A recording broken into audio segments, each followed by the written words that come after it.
my desire is to love you. My desire is to love you. You're the light that'll guide me through the night. You are with me in the battle. Bring the peace to the war inside my heart. I know there's no limit in every space. Your love invades. You're calling me out, and I'm ready. Open up my eyes to see you, my mind, to know you, my soul. It longs only for you.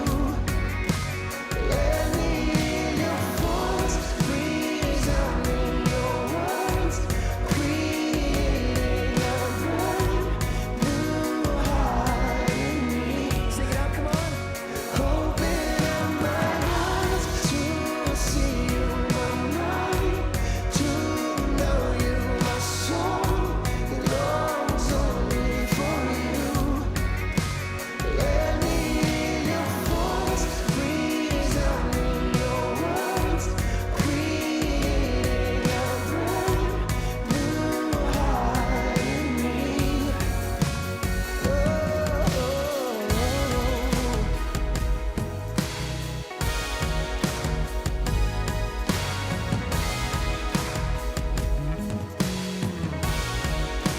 Show me your heart, Lord. Show me your heart, Lord. Show me your heart, Lord. Show me your heart, Lord. Open up my eyes to see you, my mind, to know you, my soul. It longs only for you. Let me hear your voice, breathe out in your words, creating a brand new heart in me. One last time. Open up my eyes to see you, my mind, to know you, my soul. It longs only for you. Let me hear your voice, breathe out in your words, creating a brand new heart in me.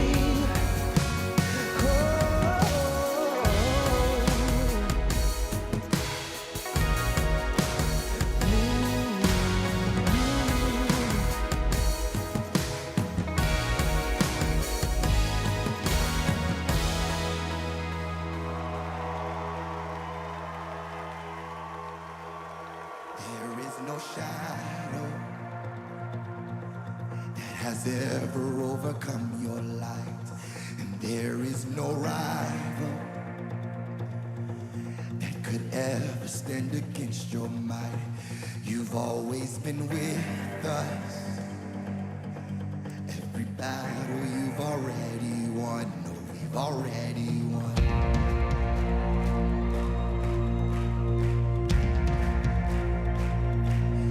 There is no weapon that has ever left a mark on you, and there is no army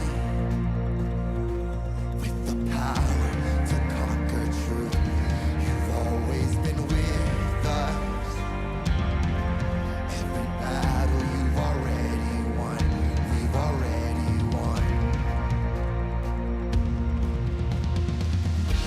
Show me one thing he can't do. Show me a mountain he can't move.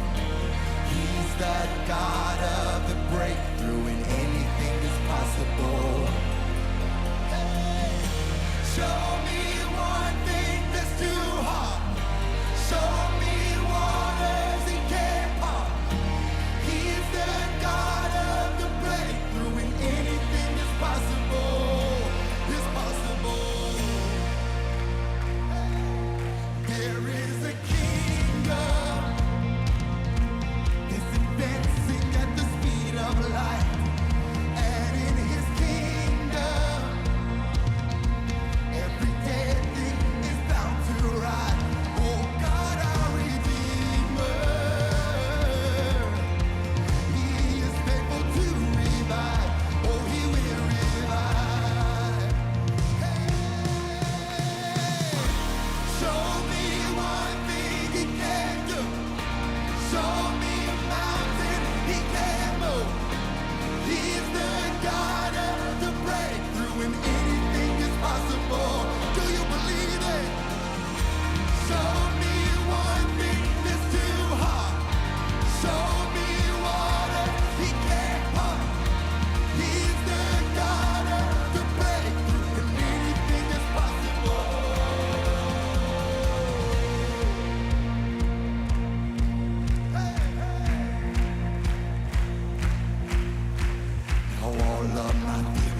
tonight to the Mountain Movers event. Pastor Josh Gerbrock, I serve as a lead pastor here. We're so glad to be part of this tonight. It's so important that as a Christian or part of our community that we support and find out what's happening in politics. And so we're so excited to have you here tonight to hear from the candidates and just to be a part of what God has. Again, if you're looking for restrooms, they are in our foyer on each side, to the left and to the right. And again, if you need a Spanish translation tonight, we have a translator over here. We have a headphone system where you can come and grab that, and that'll be translated for you tonight. Would you stand to your feet? I know some are still making their way in, but I just want to start with a word of prayer. Again, thanks for being a part of this evening. I'll turn it over to them, Pastor JJ. Lord, thank you for this great night. Lord, as we come together in our community, we thank you, Lord, for the Victor Valley. Lord, we thank you for what you're doing in our cities, Lord, and we believe, God, your hand is upon this area. So I pray, God, that you would guide us tonight. Lord, touch the state of California. Lord, touch our national government with elections coming up here shortly. Again, we honor you, Lord. So I pray your blessings on this evening. In Jesus' name, amen, amen. You may be seated. Would you give a hand to J.J. Borgia, part of Halo and B Productions that is sponsoring and hosting this event tonight. Thank you, Pastor Josh. Can you guys help me give him a hand for hosting this event? Before we get started, I want to see if he's in the room. Billy Mack, are you in the room somewhere? Billy Mack, there he is. Can you stand up really quick? Who knows Billy Mack? So I want to say a couple things. I know he likes to be behind the scenes, but Billy is responsible for the Halo Project, and he's made it part of his ministry for, the last 20 years now, trying to bring churches together to get some things done in this high desert. This has been part of the vision. We got to serve together. I got to be chair for a moment with Billy, and we were able to get some things together. But this was an idea in a boardroom 10 years ago, and we're able to do this, and he was able to get some sponsorship for us to do this. So would you do me a favor, give him a hand.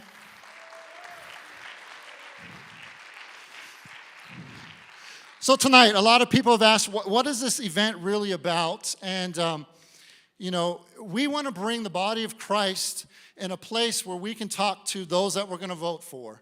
Because I don't know about you, but we drive down the street, we see a name. Hold up that sign really fast. You may see a sign like this up, and you're like, Tiffany Gallaudin. Okay, she looks good. Tiffany Gallaudin.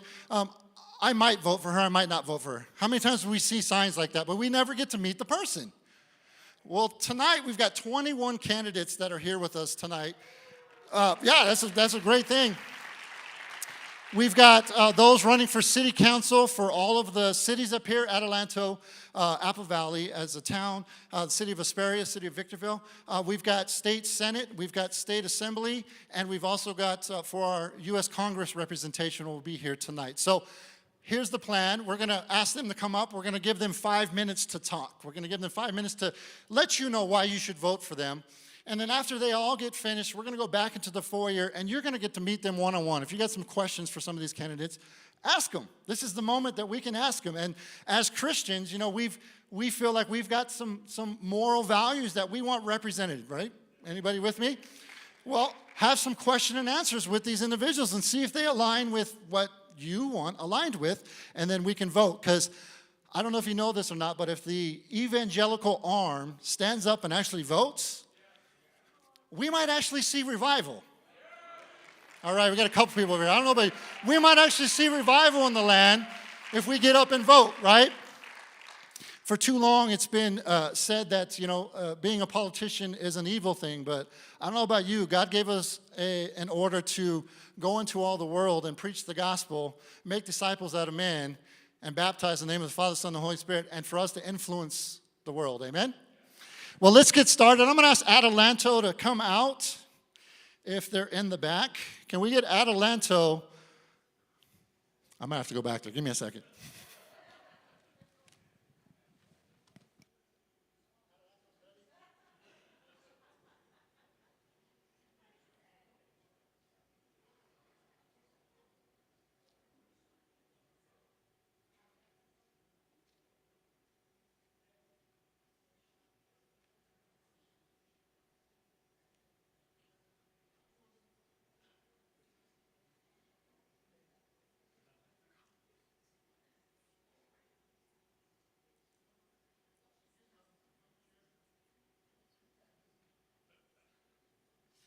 All right, they're coming, ladies and gentlemen.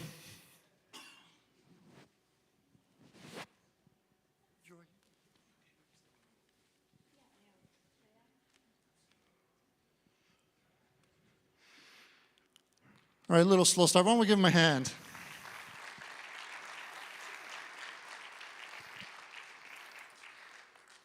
Come this way. And there's going to be the one mic there. And we have, just so you know, Daniel Ramos is also running for city council. His son fell down. He has a small son and could have a concussion. So they're in the emergency room. And I have asked, or he has asked, I should say, for Gabriel Reyes to speak on his behalf. So I'm going to ask Gabriel Reyes to go ahead and come on out just to speak on his behalf so we can have some representation. So pray for, four running, right? 1, 2, 3, and Daniel will be the fourth one. Yeah, 4 running, excuse me. But pray for his son, if you could, because we hope that he doesn't have a concussion at his age. But I wanted to read just some notes. Go ahead and have a seat. Adelanto was founded in 1915 by E.H. Richardson. He was the inventor of the hot point electric iron. Adelanto began as one of the first planned communities in Southern California. Richardson initially envisioned the city to be a place for veterans recovering from respiratory issues from World War I. A lot of people didn't know that. But over time, it developed into an agricultural hub for its fruit orchards, which is interesting, right? To think of Adelanto, I wouldn't think Adelanto would be that, right? It's got different kind of plants now. But during World War II, Adelanto's proximity to George Air Force Base brought further development. The city incorporated in 1970 is what I read, and has since transitioned into a growing community known for its affordability and business opportunities in logistics and also manufacturing. So I'm going to ask Stevana, actually she's going to be first, I'll go by last name first. And what I've asked, as I told the crowd earlier, is 5 minutes, and why are you the candidate to vote for? All right, I'm gonna read because I got 5 minutes. Okay, you know we long-winded as politicians. So good evening, everybody. My name is Stevana Evans. I'm a wife, mother of 4, and proud resident of the city of Adelanto. Many of you know me from my time serving in the Adelanto City Council from 2018 to 2022. Some of you know me as the business owner of Liberated Money Movement, or you may know me as the founder of Haven's Future, which is a nonprofit in memory of my late daughter. Through these experiences, I've dedicated my life to uplifting others and advocating for justice in all its forms.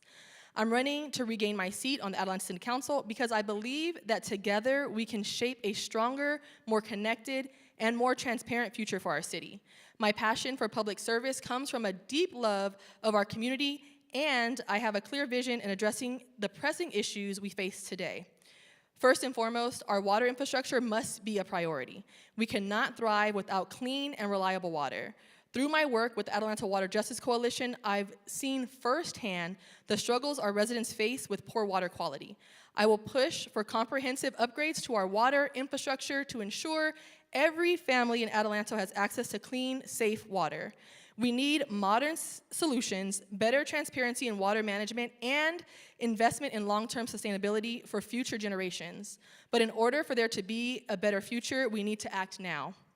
Transparency in all areas of governance is equally crucial. Too often, decisions are made behind closed doors, leaving our residents in the dark. I'm proposing a transparency initiative that will make city council meetings, budget decisions, and policy decisions more accessible. I will advocate for live streaming all council meetings, translation services at all meetings and events, creating an open online database for city expenditures, and ensuring the voices of our residents are heard at every stage of the decision-making process. But beyond policy and procedure, it's our sense of community that will define the future of Adelanto. I believe in creating real connections between city and our residents through outreach events and programs that bring us together. My vision includes launching community programs that focus on youth engagement, business development, and health awareness. Whether it's town hall forums, neighborhood cleanups, or a family fun day at the park, these initiatives will empower residents to take an active role in building a better Adelanto with a community-centered mindset. Studies have shown that active and engaged members of community are the catalyst to those same communities being healthier, happier, and have a greater sense of morale. I've always believed in bridging the divide between city leadership and the people we serve. It's not just about representing you in theory, it's about working alongside you to create a thriving, inclusive community. I'm committed to fighting for clean water, government transparency, and strong community engagement because these issues matter to all of us. Together, we can ensure Adelanto is a place where our children can grow up safe, where our local businesses can thrive, and where every resident feels heard and respected. I'm asking for your vote, but more importantly, I'm asking for your confidence, your partnership, and your passion to build a future we can all be proud of. Thank you so much.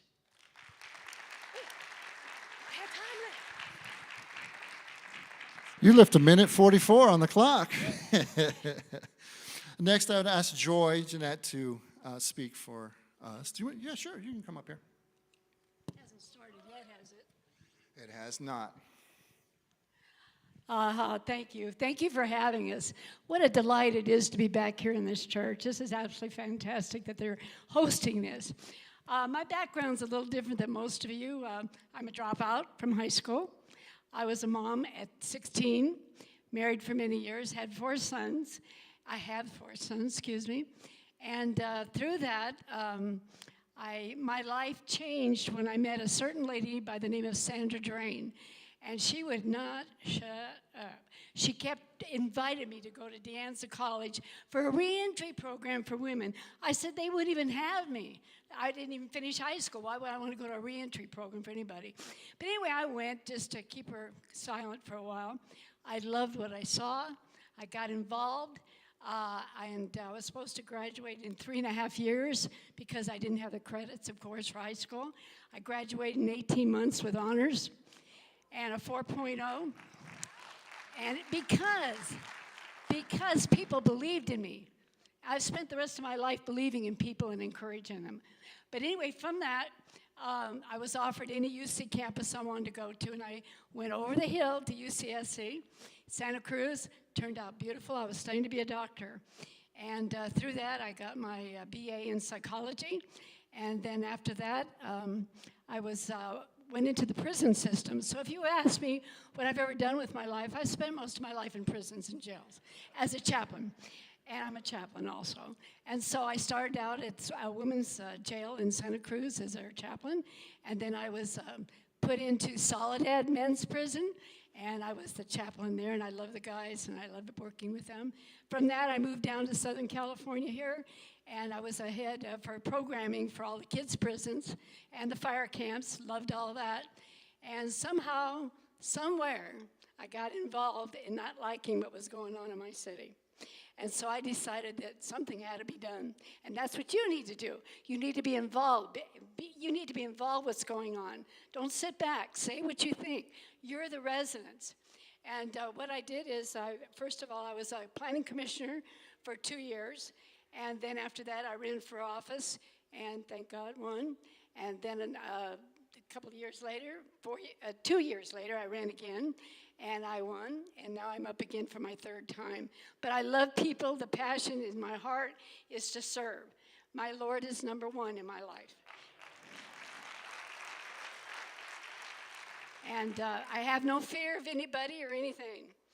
And that could be detrimental, but it's not. It's a blessing.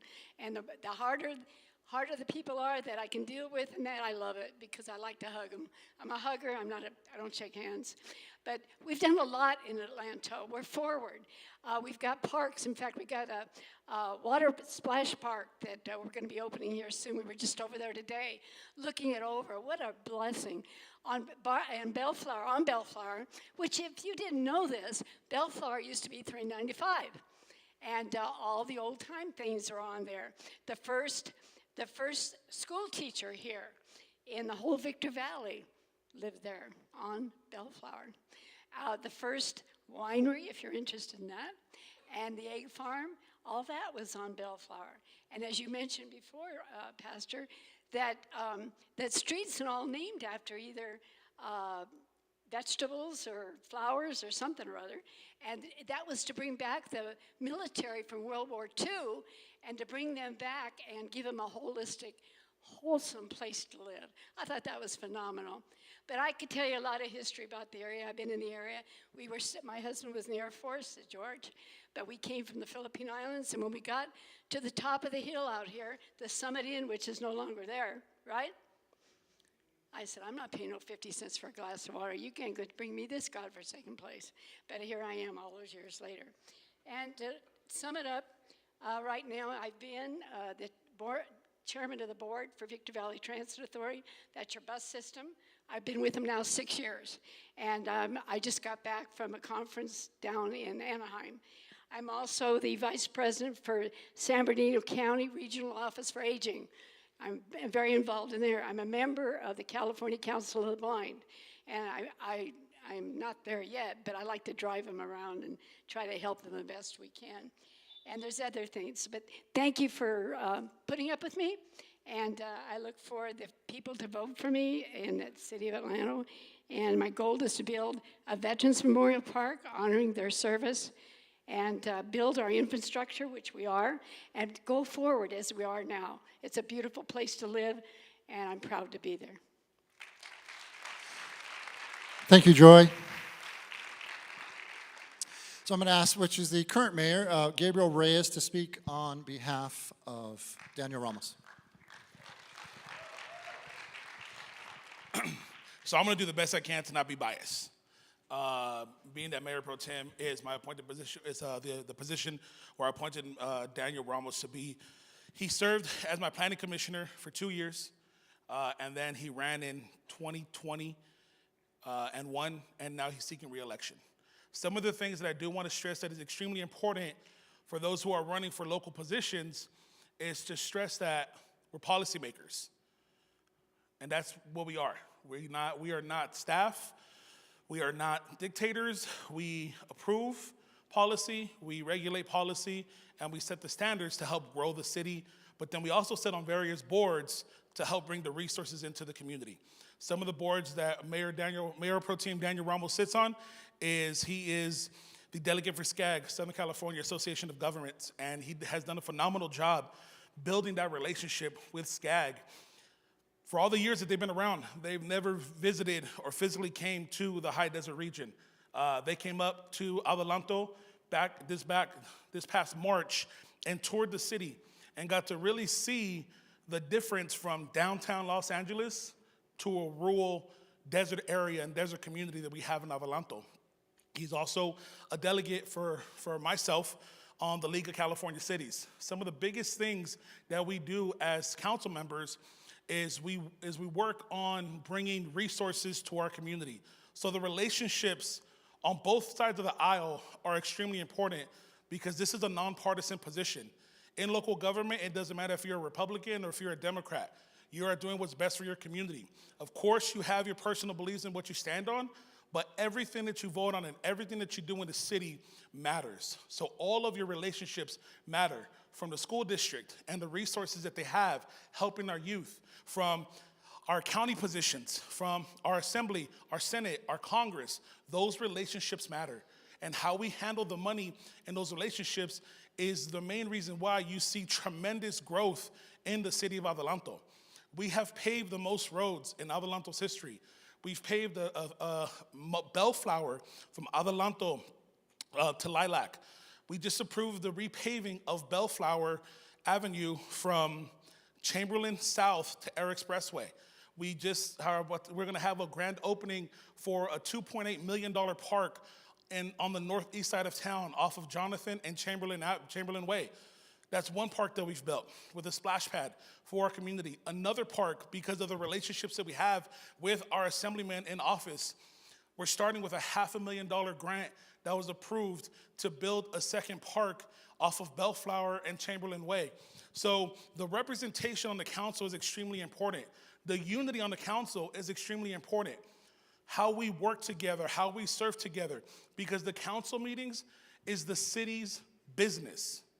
If council is disagreeing, if council is grandstanding and attacking staff, that's what the business community is seeing.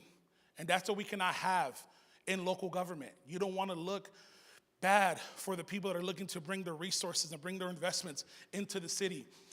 We're also happy to announce this is our third year where we've balanced our budget. A lot of people questioned it because of the Biden administration's money for the last 2 years. Well, that money's gone, and we still balanced our budget. So we're waiting for the approvals from the audits to be able to solidify that, but to be able to say that we've gone 3 consecutive years with balancing our finances in Adelanto, when we've gone 13 years with a negative deficit of $6.5 million, says a lot about the current administration, the people who are currently sitting on that dais, the people who are currently serving the community. We have 2 people who are running, who have served and are serving. And it's drastic night and day on how the council meetings are going. The unity that is in the council. Yes, where there is unity, God does command a blessing. And that consistency has to stay so that the residents can see what's going on, what resources are being done, what things are happening, and how the city is truly moving forward. Local government is a hard thing because there's a high expectation on what it should be and how it should be. But the reality is, we're just policymakers. The city manager and his team is the one that really has the relationships and makes those things happen, and we just approve what's going on in the community. It's not to speak down on what's going on with the council because it's an extremely important position, but it's to show the support and the unity and the respect that the community has for those serving. So on behalf of Daniel Ramos, who is seeking re-election, my support for him, and he's asking to vote for him again in November. Thank you. And lastly, Edward Reyes. My name is Edward C. Reyes. I can remember when I was 3 years old in Iron Lung. I spent a significant portion of my early years in Iron Lung. And then afterwards, I can remember nurses with rubber gloves up to their armpits, rubber aprons, putting steaming hot blankets on us. All day long, I heard children screaming in pain. I still have burn marks on my arms and legs. I wore braces from my chest all the way down to my feet with a metal bar in between. I couldn't hold on to the crutches, so they had to strap them on me. Children in school used to knock me down and make fun of me. That was just the beginning, because all my life I put up with discrimination. But regardless, in school, middle school, high school, military, private business, civil service, I overlooked all of that because I always remember 2 words: stay busy. As long as I was getting a check, then I had to do my job. In the military, I was a gunboat officer. I was in charge of the 1st Scepter class gunboat, 3871 Allison diesel, dual turbos, blower, 750 horses per engine, 15-man crew. I had my own gunboat. And then every time there was a military exercise, it was my friend and I was a chief petty officer, E7. It would be the 2 of us against 4, 5, 6, 7 gunboats. They wanted us to lose. But no matter what they tried, they couldn't make us lose. Won every single one of those exercises. I can tell you the stories. But Richard Nixon, when he built, the White House West, he took out all the windows facing the sea. Security couldn't believe it because now, no matter where he was in the house, they would know where he was at. So the Coast Guard bought 5 special boats, 5 engines in each boat. And yet, my friend and I were able to interdict, get into that port, and fired simulated guided missiles and sink, those boats. And what does that have to do with me running for city council? I want to see action. I don't think what we're doing here is working fast enough. I'm 80 years old. I want to see more action. I took a trip all around Adelanto, and I noticed we got these marijuana plants, brand new streets. I was told it cost $1 million a mile to build a street. And yet, when you go to Adelanto City Hall, you only have to go a couple of blocks to see dirt streets or streets that are paved, all tore up. I had to replace the suspension on my car driving these raggedy streets. I went to or I should say I passed by an elementary school. I used to be a building inspector for the city of LA, and I passed by this elementary school, and I'm not going to name it, but there's huge towers. These towers are huge steel towers with giant KV lines in them, big as your wrist, right in front of the school. If there's a massive earthquake here, how are you going to pick up your kids from school? They never should have given Edison permission to build those towers in front of that school. And yet, somebody approved it. All these marijuana plants, I looked at them, not one of them, not a single one of them has solar panels. Do you know how much it costs in electricity to grow marijuana plants 24 hours a day? Like I said, I want to see some changes, and I want to see them now. Thank you.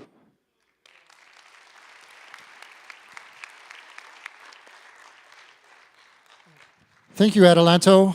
Good luck to all four of you as the elections are around the corner. I don't know if you know this or not, but mail-in ballots you should start to see really, really soon. I think they were sent out yesterday from what I was told. But thank you, Adelanto.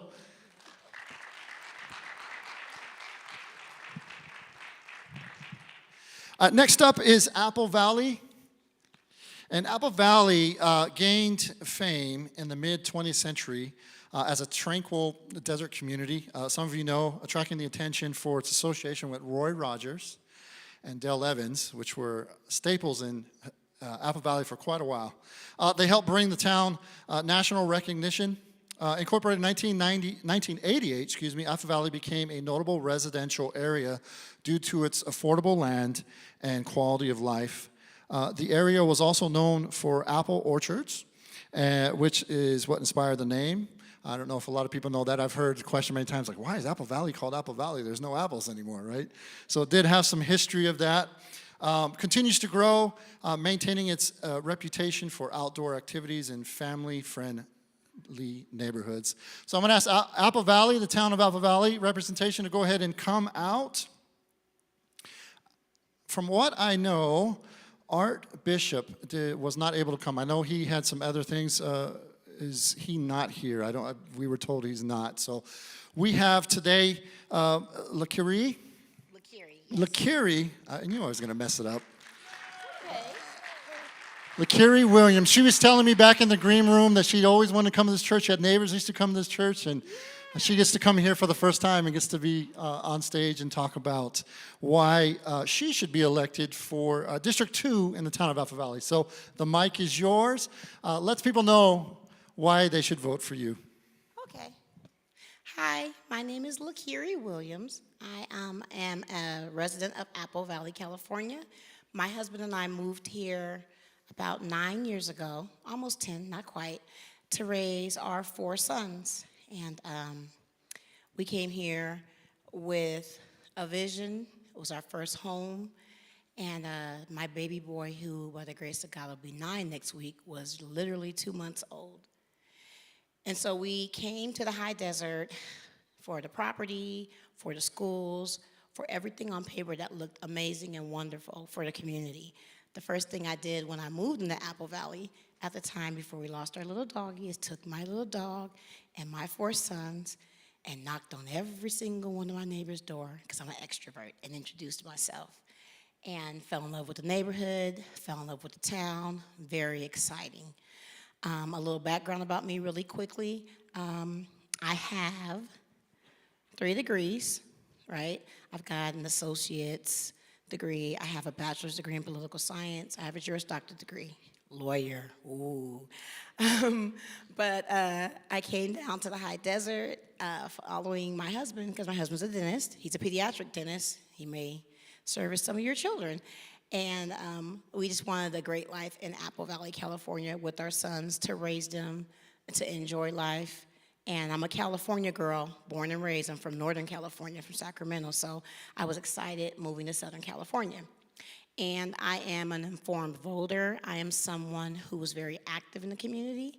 So I've never not voted in an election. I vote for candidates. I vote for laws. I don't just jump on party stuff. That's not my ministry. God called me to do something different. And I am being honest to you when I say I was perfectly fine advocating in the background.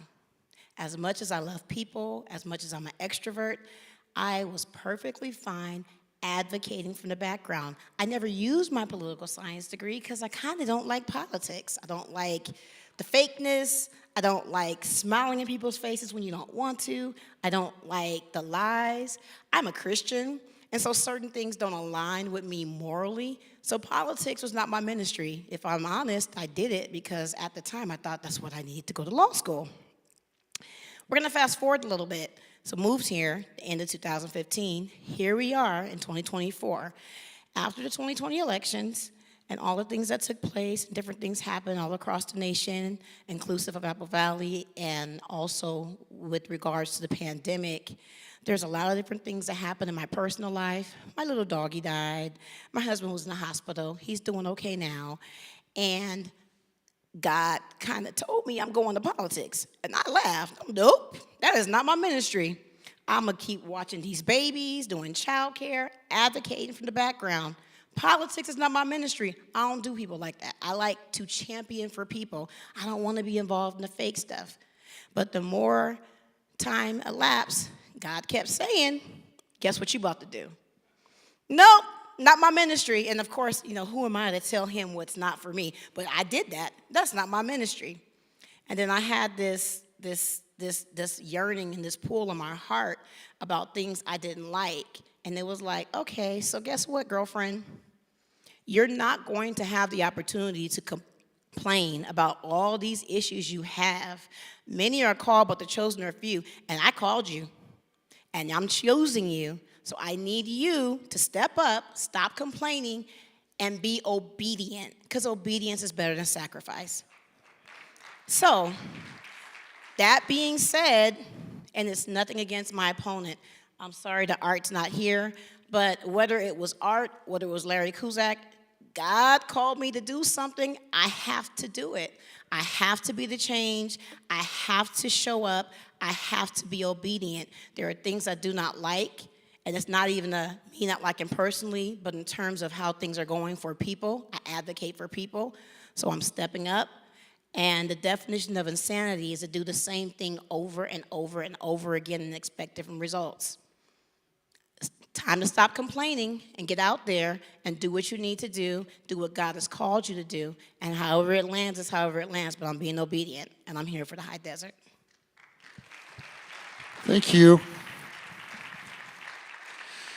So before I let you go, I know some of you in the room might be going, what are these districts? And I don't know what these districts are. So every city and the town of Apple Valley now have districts.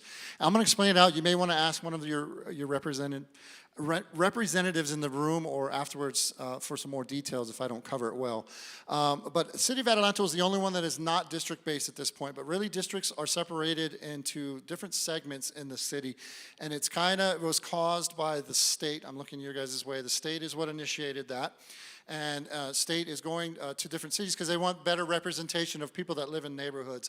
The best illustration I heard, just so you guys know, is let's just say there is a heavily, let's say, Hispanic neighborhood. They want Hispanic representation to come out from that neighborhood and not necessarily a representation otherwise. I personally see some positives in it that as your city official that you may live in that district. They may fight for some things at the council meetings that are more relevant to your neighborhood. There may be a park in your neighborhood that needs some attention, and they're going to be able to bring better representation for your district. That said, you should find out if you live in her district, because you may go to your ballots, which somebody was talking with me earlier, and they said, I went to my ballot last time, and they weren't on the list. It's because they're not in your district. So you may check online. Can I tell Go ahead. them? So if you live in the town of Apple Valley, the town of Apple Valley has this nice little website. And if you click on the website and click on elections, there's an actual map that can click on and lets you know the borders for every district. And when I moved to Apple Valley, it was at large. It is district now. And it's a 4-year term. And so the last election was for districts numbers 3 and 4. So currently it's for districts numbers 1 and 2. Larry Cusack is for number 1, but he doesn't have anyone running against him. It's also the mayor election, but there's nobody running against him. And so what's left in District 2 is myself and Mr. Art Bishop. Mr. Art Bishop is the incumbent. He's been in the council for, I want to say 12 years, because it's a 4-year seat. And District 2, just to give you a parameter if you're in Apple Valley, if you're coming down Bear Valley Road, like leaving Victor Valley College, the moment you get to the Apple Valley sign, if you're going to go from there to Deep Creek Road, that's as far as it goes down on Bear Valley Road. If you were to make a left on Apple Valley Road going towards the 18, it goes all the way down that way. In terms of a border, right there, like there's a town golf center, and then there's like St. Mary's, which is like off Corin. So everything to the right or the west of that area, from the 18 all the way down the Bear Valley Road, stopping at Deep Creek, that is District 2. So I would say the best thing to do for all the city websites, because they have a map on there, is go, search your address, see where you live, see if you're in her district, if you're living in the town of Apple Valley. Victorville, there are 3 districts this time. Hesperia has 2 districts. Find out your district, because it's important to know that, because you may go to the ballot box and you're wondering why you don't see the person's name that you wanted to vote for. It's because you don't live in their district. Thank you very much. You can go that way. Thank you. Next up, we have the City of Hesperia, which we have both Districts 1 and 5 in the City of Hesperia. And if you could, Hesperia, anyone that's here from Hesperia, go ahead and make your way out. Hesperia was established in 1885 with the arrival of the railroad, and since has grown into a key part of the high desert region. Originally envisioned as a resort destination because of its mild climate. You know, I looked up some of this research, and they keep saying mild climate. I don't know who made that interpretation, because today was not mild. But anyways, I won't sit here, and I will digress. Hesperia's development was slow until the mid-20th century, when affordable housing attracted new residents. Some people don't know this. They even hosted PGA golf events in the city of Hesperia. It's a combination of suburban living and access to natural attractions. Obviously, you can have a horse in the city of Hesperia, and it does make it a great destination for commuters. I don't know, again, where Hesperia is. I don't know what's going on with my crew, so give me a second to see what's happening. City of Hesperia, go ahead and come on out. You guys can come. So as I said, District 1 and District 5 are being represented here today. Go ahead and find any seat that you want. I know some, we have reached out, and let you know, we reached out to everyone that was running for every position in the city, state level. There was none in the county, state level, as well as a federal level. Some just couldn't make it for different reasons. I know that Rebecca Swanson has an event going on, and she wasn't able to come. But we do have, for District 1, we have Chris Ochoa. And Chris, won't go ahead and grab the mic. Let us know why you are the candidate of choice. Well, good evening, everyone. Thank you for having me. I'm really honored to be here. I know this is a really important event for our community. And I just love any venue that will bring people together to listen, right? We may not agree with each other on our personal politics or that whole red-blue divide, right? But what we can agree on is that we live in this community together. And we live in harmony because we all go to work, we all live in the same community, shop at the same stores, and really just go to some awesome events here that I've had the privilege of being part of in this last year of campaigning that I've been doing and working across this desert. What I want to talk to you about tonight is Hesperia. So for me, as a community health worker, I service my city intimately every day. But not just Hesperia. I am in Victorville. I am in Barstow, Apple Valley, Trona, Lucerne, all over the county, right? And it's the largest county in the United States. That's what I do for work every day as a community health worker. I work with Medi-Cal patients. I work with our elderly. I work with impoverished families and at-risk youth, people coming right out of prison. That's what I do for work every day. That's what pays the bills. I got into this, and I don't know why. Some people think I'm crazy for trying to run for a local office, but I got into this when I discovered a little bit of Hesperia's dark past. And what ended up happening a few years back is they passed a local ordinance that targeted some people from their homes for eviction. And that didn't sit well with me. Because of that bad governance, we have what's called the United States versus Hesperia. And when I found out what that was, it really rubbed me the wrong way, especially as a Latino and living in a community where we are mostly Latino. And I decided to do something about that. I wanted to get involved. I wanted to learn more, get to know my local government, and really see what was going on. And the more I learned, the more I wanted to get involved. And then I found out that there was a race coming up, and I decided to run. I decided to do something, right? Do something, get involved, whatever it is, whether it's knocking on doors, helping someone out in your community. It doesn't even have to be political, just being a good person. That's what I enjoy doing. It's part of who I am. It's part of what I do as a person. My platform is simple. I want to work on affordable housing. I want to work on creating more jobs. Thank you. I want to make sure that we're bringing in better jobs to the community. 30% of our city in Hesperia, and it's about the average for every major city in the high desert, 30,000 people drive down the 15 every day to go find work. That has to stop. We're losing too many people on our roads, and what's happening is we're congesting and destroying newly paved roads that are happening because we can't stay off of these roads. In Hesperia, we just spent $23 million to repave our roads. And what ended up happening is they went with such a poor product that you can drive down any street and pick up this brand new pavement. And if you have a car and you've suffered that road damage from this brand new pavement that came right off of Riverside and Avero in Hesperia, right? You'll know that going cheap doesn't last. So we have to invest in our city. We have to stop selling our city short. We have to stop selling our city land short for cheap. And we have to start bringing in the resources. So I've been working with people that I feel are going to bring in those resources. People like Juan Carrillo, who's going to speak soon. Like Derek Marshall, who's going to speak soon. Like Kip Muller, who's going to speak soon. Like Ricardo Ortega, who's going to speak soon. Like Lissa Middleton, who's going to speak soon. I believe these people are going to do a better job. They're not establishment, but I believe in them as a citizen. As someone who's going to be on city council, I know I can work with them because it's not about politics. It's about our community first. Our people who are suffering here every day. 10.4% of our city is unemployed. Over 10,000 people. Don't let anyone tell you that Hesperia is doing that great. Take off those rose-colored glasses. 20% of our people are at or below the poverty line. Take that in.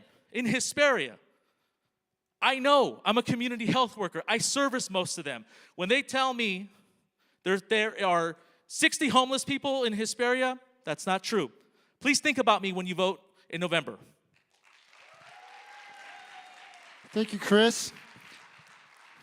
Actually, as Chris was talking, Rebecca came down the aisle. So, Rebecca, can you go ahead and grab the mic? And the mic is yours. Thank you, everybody, and thank you for your patience. During this time, we have a lot of overlapping stuff, and I'm trying to honor everybody that wants to hear from me and wants me to come and visit them. A little bit about myself. I am a proud Hesperia resident since 1979. I'm sorry, 1989. I'm not that old. I was hired by Hesperia Unified School District in 1985, and I've been privileged to be a teacher in Hesperia Unified School District for 38 years when I retired. I was going to say graduated. I think graduated and retired are probably similar. My beloved and I have raised our children in Hesperia and Hesperia schools. The community is part of our heart. I was the founding president of the Hesperia Friends of the Library. Volunteering just runs in the blood of our family, and it's all about giving back to the community. And we've demonstrated to our children and told our children, if you live somewhere, it's up to you. It's your obligation to be a part of that community, to give back, and to put your time and attention, and reach out to your neighbors and be a part of that community. Don't just skate past it. It's part of who we are. I have a lovely dog, and she'd be happy to meet everyone and lick them.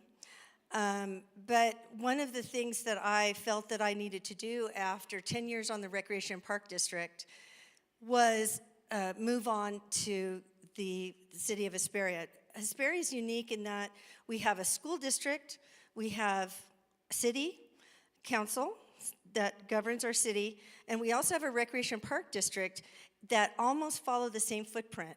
So those three agencies work together for all of our residents. When Hesperia was incorporated in 1988, we didn't have a lot of infrastructure. In fact, I was just telling someone this evening that I know someone who actually rode their horse to school on C and Main. If you know that little schoolhouse, they rode their horse there, let the reins go, and they went back home, and then the horse would come and get them for lunch. So we are that small town still. We might look like a big city with the numbers, but we're still that small town. We still see each other at Stater Brothers. We still, we still could get together and do things that, we've got lots of places to go, but we still see each other. We act like a small community. And one of the unique things about that is if you have a concern, we're your local government. We're the neighbors that are part of the government that you can access easily. If you have a complaint with the governor, I don't know if you've noticed this, but you can't just pick up the phone and say, hey, Governor Newsom, not really excited about A or B. I don't like that. But in our city, if you have issues with something that goes on there, we're your neighbors. We live in the same community that you do. So over the last, this would be my third term. I was elected initially in 2016 and reelected in 2020. And I felt like we were really on a very positive trajectory. I'm sorry, I'm looking at the time and I'm thinking about all the things I want to talk about.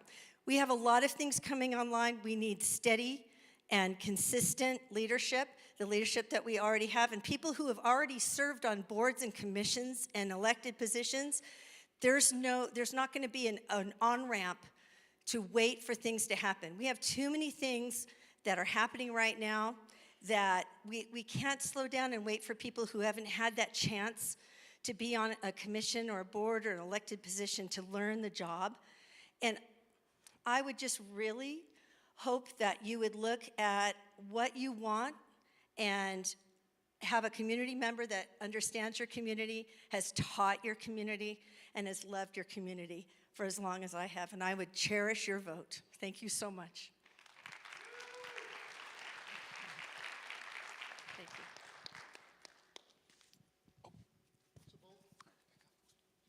you. Rebecca and Chris are running for District 1. District 5, we have Bill Jensen.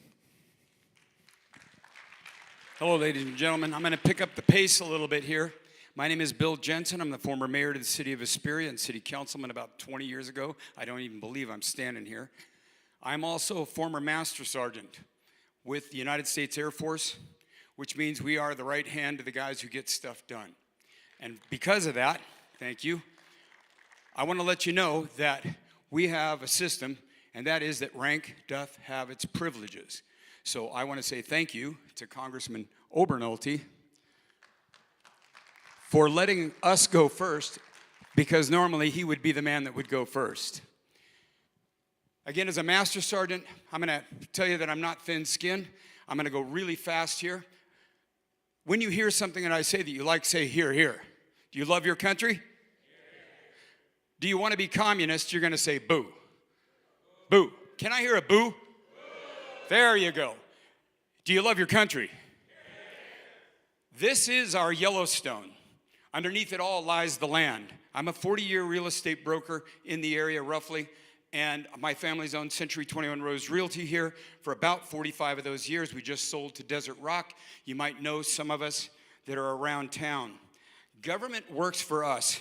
We don't work for it. You need to take control of your country, and I'm preaching to the choir, no pun intended considering where we're here.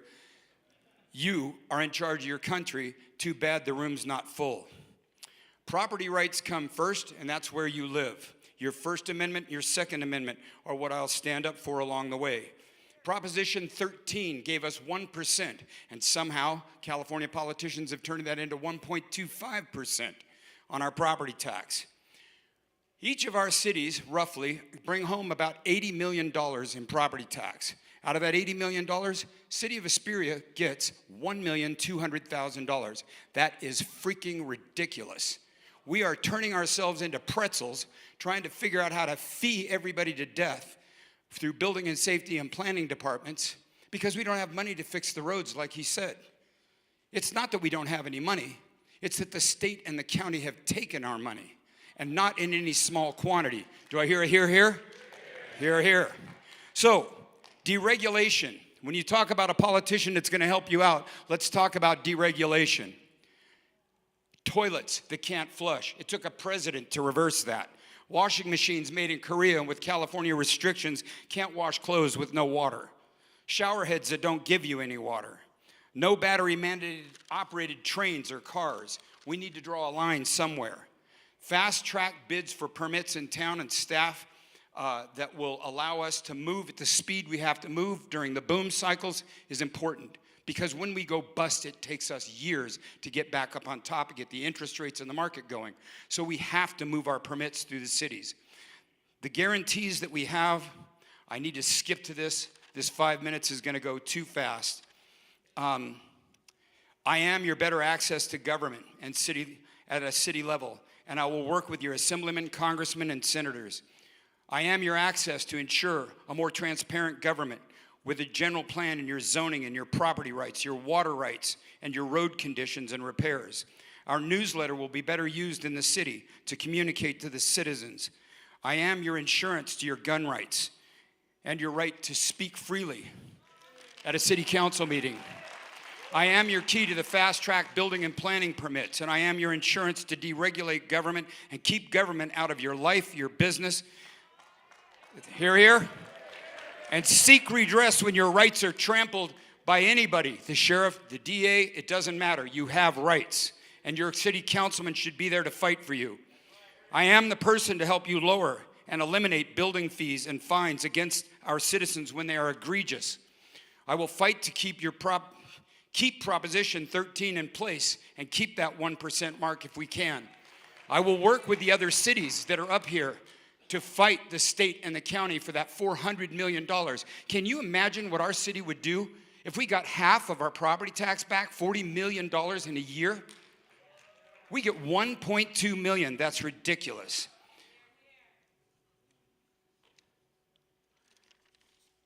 The city regulations that cost more than your land is called a taking, and it's before the Supreme Court right now.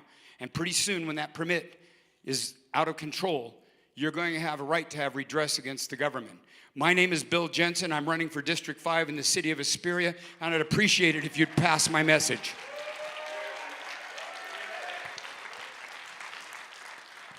Thank you, Bill. And in District 5, there's also a James Roberts, Josh Poland, and James Blocker that's running in District 5. Thank you, Hesperia. We appreciate it. Good luck in the election. Next up is the city of Victorville. And for the city of Victorville, thank you. Victorville was founded in 1858 and developed as a key stop along the Mojave River for travelers heading westward. The arrival of the railroad in 1885 boosted the area's growth, turning it into a transportation hub. During World War II, Victorville grew further with the establishment of George Air Force Base. Today, it is one of the largest cities in the high desert, known for its role in logistics and transportation, while still honoring its historic roots. They're coming? So the city of Victorville, we asked everybody, there's 3 districts in the city of Victorville that are up for election this year. District 1, which is toward Spring Valley Lake, toward that area, coming back this way. District 3, which is more Old Town Victorville side, and District 5, which is toward the airport and toward Mojave area on that end. So we have, go ahead, come on up, guys. We're going to start out with District 1, and we have 2 representations here from District 1. So I'm going to ask Tiffany Godin to be the first one to come up, and Tiffany is for District 1. Tiffany, let us know why the crowd should vote for you. Well, good evening. It's such a pleasure to be here with all of you. I am Tiffany Godin. I am running for Victorville City Council District 1. I just love this city. So I have been a resident of the High Desert for over 30 years. I went to school here. I met my husband here. We have 3 amazing teenagers. I went to college. I got my EMT license, and I served for 15 years as a first responder running 911 calls within this community. I have had the opportunity to work side by side with our fire department, law enforcement, and just really get to know members of our community. I've seen our struggles. I've seen our wins. I've seen the strength of the people of this city. And I really have come to love the people and to just love the community. I get to do ministry now, and I get to be involved in outreach. I get to do things, getting the community involved with nonprofits. I love bridging the gap between the church, the community, and the nonprofits that exist up here in the High Desert. There is such a wealth of resources, and I really, really, truly believe that Victorville is a shining light, that it's meant to be so much more. And I love God, I love this church, and I love our community, and I truly believe that we can be so much more. And so my heart really is to see this community grow and to become all that it can be. I love our law enforcement and our fire department, all of that realm. It's really in my heart. I understand it. I see the struggles that they face. And so that's going to be an area that I'm going to be dedicated to continuing to see that growth. I love what our current city council has done. We have a new police station in the works. It's going to put more law enforcement officers on our streets and out in the community so that we can continue to provide a safe place for our residents. And so that is something that is on my heart. Another thing that I really know the true struggles of is homelessness within our community. I've seen firsthand the homeless situation that we face. And yes, we need to protect our businesses. We want a safe community where we can go out and we can go shopping and we can feel safe. But we also need to take care of those who are struggling and hurting within our community. And so my heart really is to continue the efforts that we have in our wellness center. We're really paving the way. We have an opportunity to show other cities and communities how we can really solve this problem. And so I want to be part of that, to continue forward. We don't just provide a way for them to get off the street. We provide wraparound services. We provide clinical services for their medical needs. We provide for their physical needs. And we also help them get back to serving in community and to becoming an active member. And I want to help see this community continue to grow, but we need to do it smart. So we want to continue to attract businesses. We want to continue to make this place a place where people can afford to come and buy a home and raise their family like my husband and I were able to do. Because it really is a great place to be able to raise your kids. There's so many opportunities here. But we need to be intentional about continuing to provide opportunities for families to afford to buy a home and not have to work multiple jobs. We also want to provide jobs locally so we're not having to see our workforce drive out of the city to get jobs. But truly, I believe what I can bring to our city council is unity. I see sometimes where there's frustration where we could be moving forward. And I want to help bring that unity to our city council so that we can all work together to see Victorville move forward. So that we don't just have unity on our city council, but that we have unity within the surrounding cities. Because really we are the High Desert. And we really can make a huge difference. And we can pave the way in so many different areas. And so my heart is this community. My heart is the people. If you have an opportunity to stop by my table, I'd love to be able to connect with you, to talk to you, and to hear your concerns. But again, I ask for your vote. If you live within my district, I also have a QR code. You can scan it and see if you're in my district, but I'd love to connect with you. Victorville City Council, District 1, Tiffany Godin. Thank you for the opportunity. Thank you, Tiffany. For District 1, we have Valentin Godina. Let me get your mic.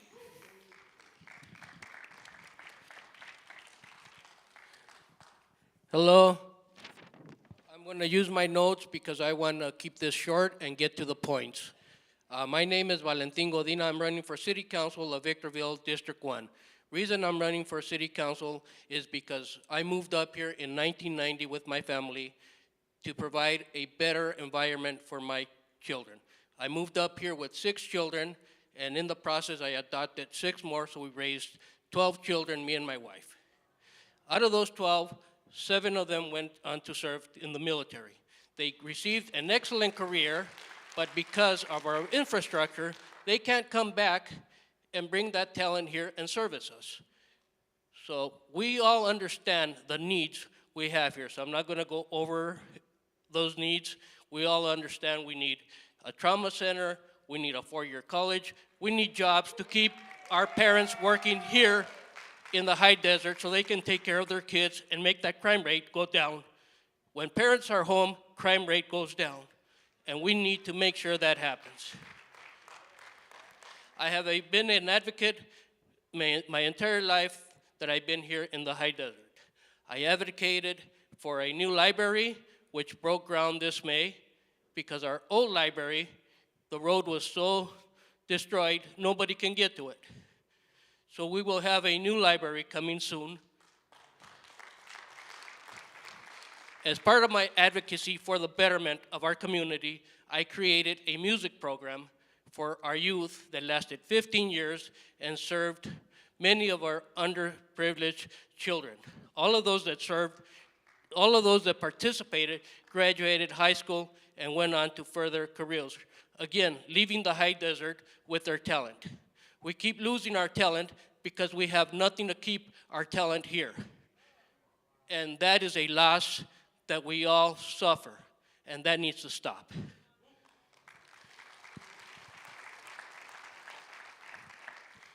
I also volunteer at my local church as an usher. I am also a prison minister. I am qualified to visit our prison here in Victorville and minister to our prisoners. That is my duty as a Christian.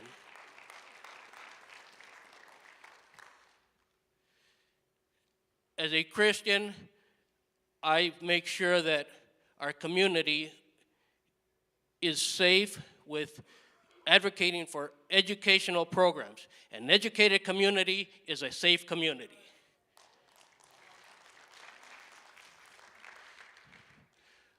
I don't come here asking for your vote because I changed my address to seek your vote. I've been living in my address for many years. I am not here today and gone tomorrow when the election is over. I've been here and I always will be here. I live in Victorville, I am Victorville. This is my community, this is my home.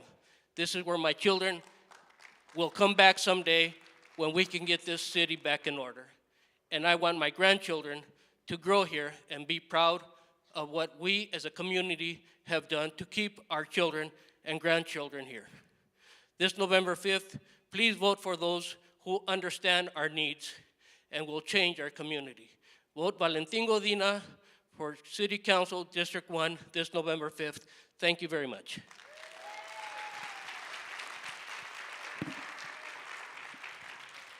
Thank you. District 3 is being represented today by Elizabeth Liz Becerra, which is the current mayor of Victorville. Liz, why should they vote for you? Well, you just took away my first sentence. Thank you. My name is Liz Becerra. I'm the current mayor of the city of Victorville. I've been serving on the city of council for the last 4 years. I was voted in 2020. A little bit of my background. I was working for the city of Victorville for 34 years prior to that. I was a public works supervisor. So everything I know is service to this city. You may say it's a paid job. Well, getting up at 2 o'clock in the morning in a snowstorm is not a paid job. You do it for the safety of the citizens that live here and pass through here. Many nights we got up in the middle of the night to serve our citizens. I continue serving my citizens. Thank God not at 2 o'clock in the morning, but I continue serving. What I do want to tell you guys, everybody knows, let's go City Council 101. We need to share the same budget. Every city up here shares the budget for the city as a whole. I cannot get one street done over another street done. We need to work together. It's got to be cohesive. We cannot blame the state. We cannot blame the feds. What we do is we work within a budget. Those of you who have a budget, whatever money you spend, you don't blame your neighbor who has more money than you because you want to overspend. You live within your means. The city of Victorville lives within their means. What we try to get you, what we try to achieve, we achieve as a party of 5. So when we all vote together and we all live together, then we all are making it work as one. Schooling here in the high desert, all schools are run by the state of California, folks. We have no say-so for the colleges that are built. We have no say-so for the district of elementary, high school, and junior high. We don't even have a say-so of what they build and how they build it. What we do build is the infrastructure around it. What we do make sure is we have parks that those kids can also play at. So what we ask you is make sure when you vote for a council, you are voting for a council that will all work together with the school district. What they spend, you'll see it in your books, folks. There are so many bonds for the school district. Read it. Figure out where we want more schools. You'll see the names of your city council members in here. Read it. Figure out who you want in there. If you don't know us, Google our names. Go to our websites. Figure out what we're working for. Figure out how we've served you to this point. We just didn't start. This isn't our first year running. We've been serving you as citizens. We've been serving you as people who shop here, who pass through here, who have family here and friends. I met a lot of people tonight that said, I don't live in your district. I live down the hill, but I come up here to visit family and friends. Yes, our roads are taking a hit, but folks, we share that same money. Our temperatures go from 16 degrees in winter to 115 degrees in summer. Look up your science. Asphalt does not do good in heat and cold. You have expansion and contraction. So no matter how much money we put into these roads, it's not that we're not paying attention to them. We are trying with every money we have to fix our roads. Little by little, we'll get there. Give us faith. Figure out, that's why we're here.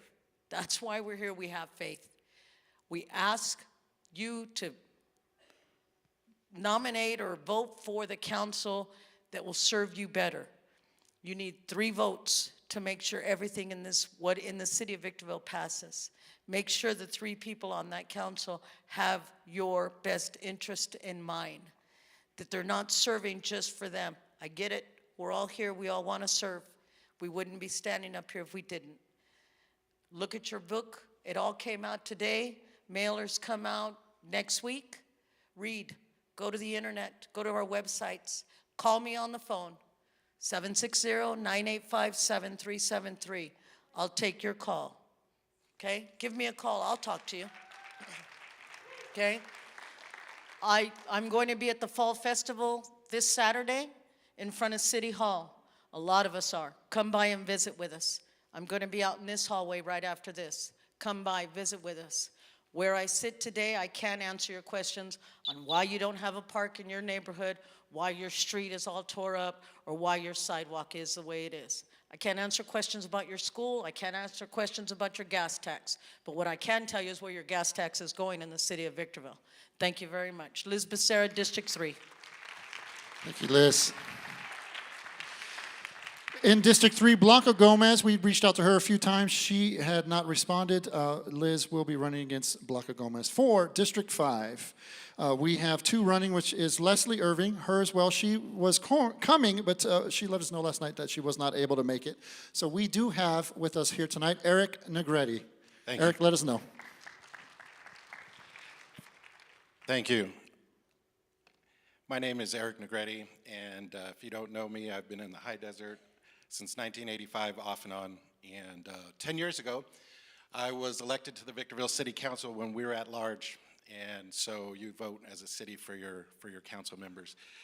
Now we're in a district situation. I am in District 5, which is the north part of Victorville. That is basically Highway 395 on the west, Elevado on the east, and the airport to the north to Palmdale Road. So if you know anybody in those in that area, please have them go to my website, ericnegrettivictorville.com, where they can learn more about what my priorities are. But what I'm going to do today is talk a little bit about my background and talk about my platform, which has not changed actually since the last 10 years. But first off, I'd like to thank the pastors and everyone that made this happen. We really appreciate that. If you don't know, we used to do this in the Victor Valley College. They had debates and panels for candidates, and if you wanted to see who was running, you had that opportunity. So this opportunity is it's actually much easier to consume. It's being streamed right now on Facebook. So again, thank you for hosting us. It's really important for us to get out there and let people know who we are and what we are trying to do for you guys. So first of all, most people ask, why are you doing this? And it's always about service. And you might hear that a lot. I was in the Air Force for 4 years. And, you know, when you get out, you don't stop serving. You know, I coached. One of the best times I've ever had in my life was coaching here at Hook Park. And I had my son, my stepson, and my nephew on the same team. And it was the best 10 weeks of my life because I also had about 8 other boys from Victorville, and honestly, I wanted to adopt all of them at the end of the season. It was just that rewarding of experience. So if you're serving in your communities, if you're serving through church, I really recommend giving back to your community, but also coaching, teaching. There's plenty of opportunities for us to give back to our community. And like I said, I've been here off and on since 1985. I could have lived in a couple of different places, but just due to the economy and different things that have happened, this turned out to be a wonderful opportunity. So I went to Loyola Marymount University, where I got my bachelor's in business administration. I went to Troy State University, got a master's in management, and so basically that's my educational background. As far as work, I've been in construction and real estate for about 30 years. The last 17 years I've worked for Fort Irwin in military construction. The last 3 years for the U.S. Army Corps of Engineers. My primary customers now are Fort Irwin, MCLB Barstow, and China Lake. So that's my professional background. As far as my platform, public safety is number one priority, and the resources that are required to provide adequate public safety. I'll be honest with you, it's been, to me, about 25 years since we probably had the right amount of resources for the population that we have. If you've been up here for a little while, you'll understand that Victorville has doubled in size in the last 25 years. Okay, so what happens with that, and don't get me wrong, I'm all for smart growth. You know, you hear about growth or anti-growth, I'm for smart growth. But across the street from where I live, there are 800 homes that are approved. They just start grading the lots. It's gonna be a massive master plan. Who knows how many subdivisions are gonna be in there. What happens is that there's a big demand for services, and we just can't keep up, quite frankly. And so I'd like to commend the current Victorville City Council for opening up one of our fire stations. When I was on the council 10 years ago, we didn't have the revenue to open that fire station up. So they've done a tremendous job, but we're not gonna stop growing, folks, okay? So we've got to match, and we've got to work with law enforcement, we've got to work with the fire department, and all those folks that provide services to make sure that we're gonna be right-sized, not just now, 5 years from now, 10 years from now. Doing nothing is not an option. So that's kind of a little bit of my background and what I'm focused on. Also, creating a prosperous business environment. I truly believe the airport, it's just so interesting that it's in my district. I think it's the key to the future. There are thousands of jobs there now, and there's going to be more in the future. And finally, folks, quality of life. Quality of life has always been one of my big things. I championed a skate park in Victorville. It took us 6 years to do it. It's at Doris Davies Park. You see a lot of signs that say kids shouldn't skate. Well, we built them a skate park. So there's a lot we can do working together. Go to ericnegretti.victorville.com, November 5th. Please vote. Thank you. Thank you, Eric. And thank you, Victorville, for coming up. I appreciate it. Hey, we're going to do a couple things in church. I want you guys to stand up. We're going to stretch our legs a little bit. We're about at the halfway point. And what I want you to do, this is something we love to do in church, is find 3 people that you don't know, somewhere around you. Get to know them for about a minute, minute and a half, and then we'll continue on with what we're doing.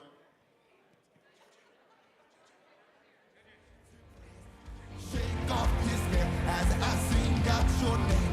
A victory dance, I will dance out in faith. I will crush disappointment and break every chain. Oh, all of my fear, I will turn into praise. Shake off despair as I sing out your name. A victory dance, I will dance out in faith. I will crush disappointment.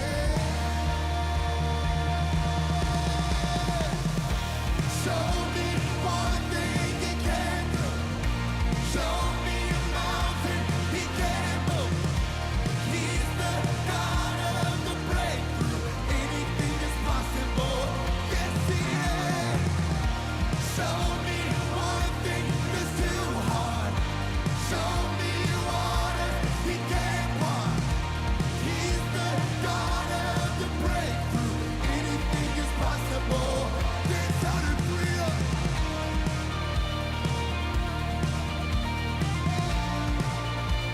Anything is possible. Anything is possible.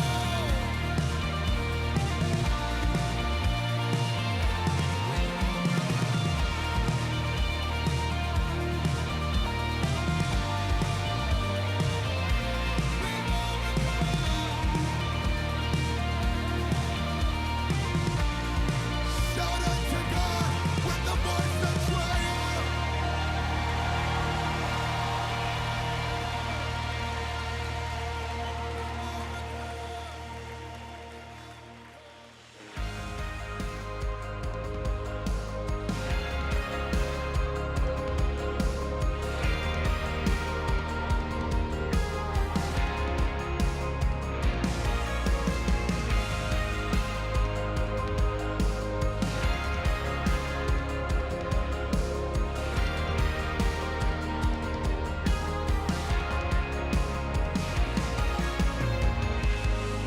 What was torn, you mend again.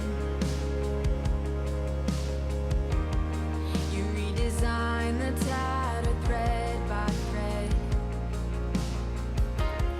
You take the broken and destroy. All right, if you guys can return to your seats, we're going to continue on. As we're going back to our seat, I want to ask anyone that's running for any board of education for college or any one of the school districts, I want you guys to come up here to the front. I want to give each of you 30 seconds to kind of represent.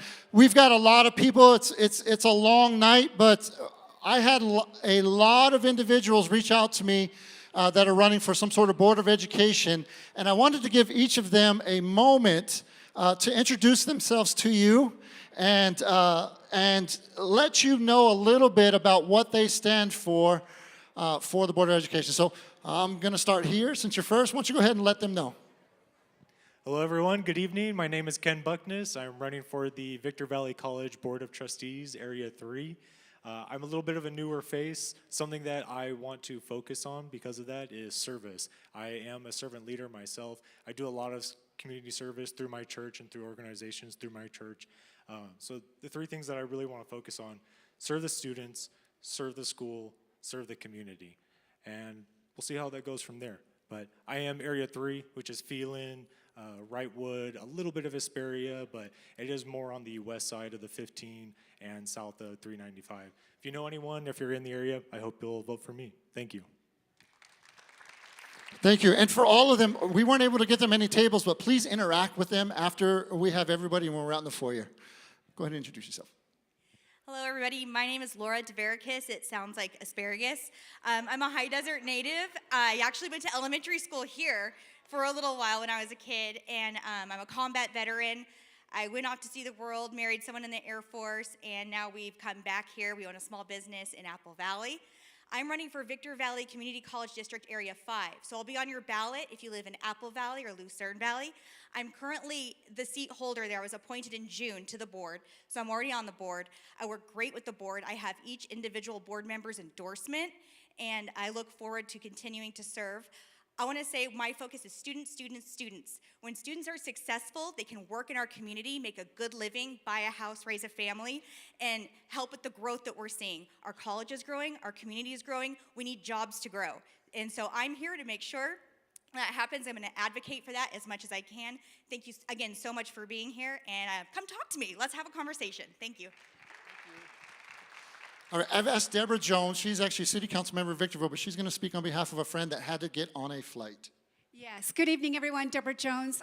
I'm here with you tonight to speak on behalf of current trustees, current school board member for the Adelanto Elementary School District, Christine Turner. I had the blessing and the privilege to serve with Trustee Turner for 6 of my 8 years there. And let me just tell you, we did not always agree. Can I just tell you that? But we learned how to work together. And this is what I really now appreciate more than ever, is that Christine Turner, throughout the years, she is #1 for students. I've recently asked her some very hard questions, and she answered all those questions in a way that protect our parents, give them the voice, protect our children to make sure they're safe, and they're in a world-class educational environment so that our students can grow up to be successful, contributing members of our society. Christine Turner is the choice pick for Area 1 in the Adelanto Elementary School District for school board. Thank you. Hi, my name is Jackie Rocha, and I am a Victorvillian. I was born and raised here in Victorville. I have worked at the district. By the way, I'm running for Victor Valley Union High School District Board of Trustees Area 1. I've worked at the district for 38 years. I retired, and the last 18 of those years were spent as the assistant to the superintendent and the board liaison. My areas of focus are student safety, which is a given, improving test scores, improving attendance, getting our kids to school and staying at school, and to ensure that all of our students are able to successfully transition to college, vocational training, the workforce, or the military upon graduation. My heart is in Victorville. I've lived here my entire life. I don't plan on leaving. I believe the school district is a reflection of the community, and I'd love to be a part of making that the best thing ever. Thank you. Awesome. Good evening. My name is Terrence Stone. Oh, good evening. See, I got one good evening over here. My name is Terrence Stone. I'm running for Victor Valley Community College Board Area 3. I have 3 S's that I go by. First is students.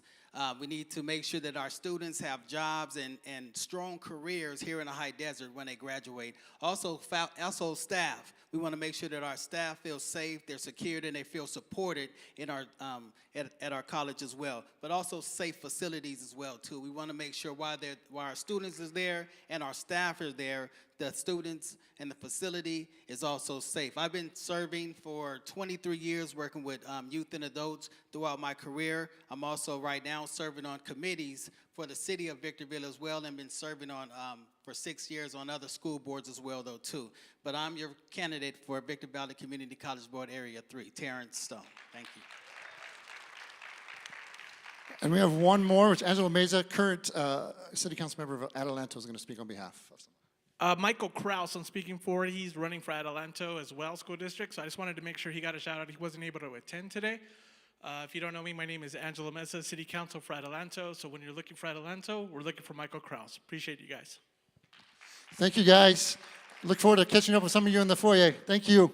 All right, as we continue on, I made a mistake as I was reviewing all of the information that was coming up. So it'll show on the screen that it's a state assembly, but it's actually for state senate. So I'm going to ask those that are running for state senate in California to go ahead and come out. And as they do, I want to read something to you. It says, California was admitted as the 31st state in 1850. Obviously, it has a rich and diverse history that has shaped into an economic and cultural powerhouse that it is today. Originally inhabited by various Native American tribes, the state became part of the Spanish territory in the 18th century. After Mexico gained independence, California was part of Mexico until the U.S. acquired it following the Mexican-American War in 1848, just as the gold rush began. The gold rush of 1849 brought an influx of settlers, significantly boosting the population and transforming the region into a hub of economic activity. Obviously, we all live in California. We've lived in California. Still think it's one of the best states. Anybody else agree with me? Yep. What place can you be in the world and go to the beach in the morning, stop at Disneyland in the afternoon, and once that snow hits the mountains, get the ski lift toward the evening? What a place that you can do that. There's only one really in the world, and it's in California, in Southern California, because I think Southern California is better than Northern California, but I'm biased. Can I ask state senators, or those running for state senator, go ahead and come out, if you could. Oh, you're coming up from the top? Yeah. All right, so we have Kip Muller and Liz Becerra is going to be coming out speaking on behalf of Suzette. But I'm going to start with you, Kip. If you can let people know for the next 5 minutes, why should they vote for you? Thank you very much. Can we have a hand for Pastor JJ for emceeing today? Done such a phenomenal job. And Pastor Josh for hosting this today. This has been so wonderful. And Billy Mack. I'm just really happy to be here in the presence of you all. My name is Kip Muller, running for the state senate seat. And I wanted to start just by telling you a little bit about myself and why I'm running. I grew up, my dad was a house painter, so I grew up on roofs, painting houses from a very young age. I'm a lawyer today, so I know all the labor laws I was in violation of when I was up there, but that's okay, because that's how small businesses run sometimes, and helped my dad out. My mom was a community college counselor for students with disabilities for 38 years and just retired recently. And my mom was part of a labor union that got us our family quality health care. And my dad was sick a lot of my upbringing, passed away 11 years ago now. But throughout my childhood, it was my mom's quality health care that allowed him to have that dignity in our household. We had that quality care, and we didn't have to worry about it.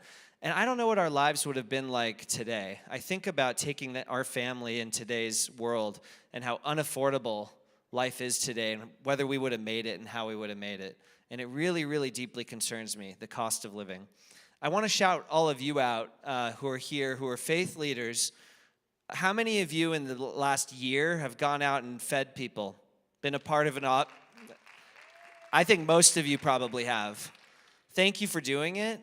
I just want to say that you're doing God's work, and we're all here grateful for you doing that work. But I also want to say you shouldn't have to do it. You shouldn't be the ones that have to feed everybody because we're not getting the resources back here that we should have in the first place. We shouldn't have people starving and hungry in the wealthiest country the world has ever known. I love California. I'm a proud Californian. We're the 5th largest economy in the world on our own, and we have people who don't know where they're going to get food tomorrow for their children. We don't have a single level 1 trauma center in this district, one of the very few in this whole state that doesn't have a single level 1 trauma center. So I'm sure you've heard the stories of people who passed away because the helicopter couldn't get off the ground. The wind was blowing the wrong way. In the wealthiest country the world has ever known, not a single public 4-year university in this district. That could come, UC Merced changed Merced. It brought a hospital with all kinds of jobs in that hospital, but also on the campus. It changed the city forever. Why isn't there a UC High Desert? Who's fighting for it? I cannot wait to fight for that. And we have a phenomenal assembly member now in Juan Carrillo, who's here today with us, who's done work on this front, and I am so excited to work with him on this. This district is literally known in Sacramento as a forgotten district. You live in a forgotten district.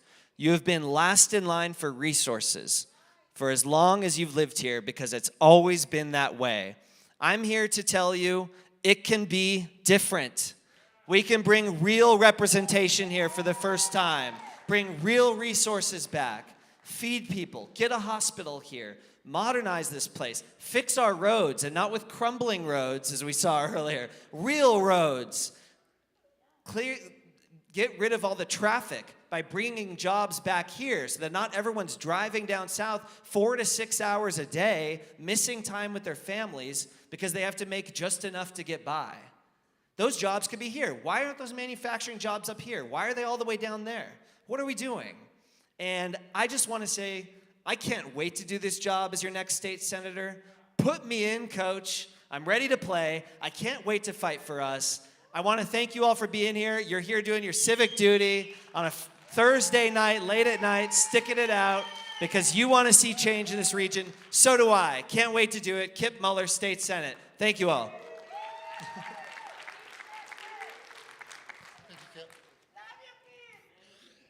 Suzette was not able to make it tonight. She was in Palmdale. She said she was going to try, and she said she would get here by 9. So on behalf of her is Liz Becerra.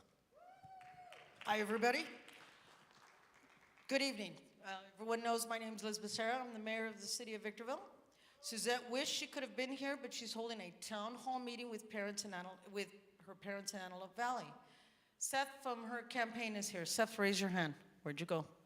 He's out there. Oh. There you go. Sorry about that, Seth. Didn't see you in front of me. Suzette isn't just a politician. She's a believer. She's a wife, a mom, and a small businesswoman with deep roots in our community, both in Santa Clarita Valley and the high desert. Like many of us, Suzette started off as a regular job. Her first job was Six Flags Magic Mountain, but this wasn't just a summer gig for her. She moved up, spent 8 years there, worked hard, and went from running rides to loss prevention. She knows what it's like to work with her hands and face the daily grind. She also attended the College of the Canyons and Cal State Northridge, but her journey took a turn when she began working for Congressman Buck McKeon, who represented also the Victorville area. It was around this time that her niece was diagnosed with autism. And watching the power of early intervention and how it changed her niece's life was nothing short of a miracle. This experience led Suzette to dedicate herself to helping other changed families and eventually becoming executive director of the Autism Speaks in Southern California. In 2018, sorry about that, my phone just decided to turn. That's what you get. In 2018, life threw another challenge her way. Just after her daughter Charlotte was born, Suzette's mom was diagnosed with pancreatic cancer. Like many of you, Suzette stepped up to care for her mom, leaving the workforce for her to be a full-time caregiver. As her mom's power of attorney and healthcare advocate, Suzette faced one of the hardest trials of her life. But through it all, she leaned on her faith, her prayers, and knowing that God's strength would carry her through. It was in those moments she realized with family and faith can be the warriors for any good in situation. In 2020, Suzette was elected to the State Assembly, where she continued fighting for families like yours and mine. She authored legislation to protect nonprofit and churches that serve our homeless population. She fought to help businesses like Magic Mountain reopen during the pandemic and worked to give family access to Universal Transitional Kindergarten, TK. She also secured millions of dollars for projects like Build a Home and helping those in need in her district. As a founding member of the Problem Solves Caucus, Suzette was able to suspend the diesel tax, giving working families a little more breathing room at the pump. Now Suzette is running for the state senate because she believes in continuing the fight to restore the California dream, the dream that is slipping away from too many families. Public safety is one of the cornerstones of her campaign, and she's the only candidate endorsed by local law enforcement and Crime Victims United because she has proven record of standing up for domestic violence survivors and holding criminals accountable. Suzette often says it costs too dang much to live here. She's fighting to increase the homeowner tax credit, provide renters with more relief, and make all medical expenses tax deductible. For a hardworking family, Suzette is pushing to exclude tips from state taxes and roll back gas tax from pre-Gavin Newsom levels so we can keep more of our hard-earned money.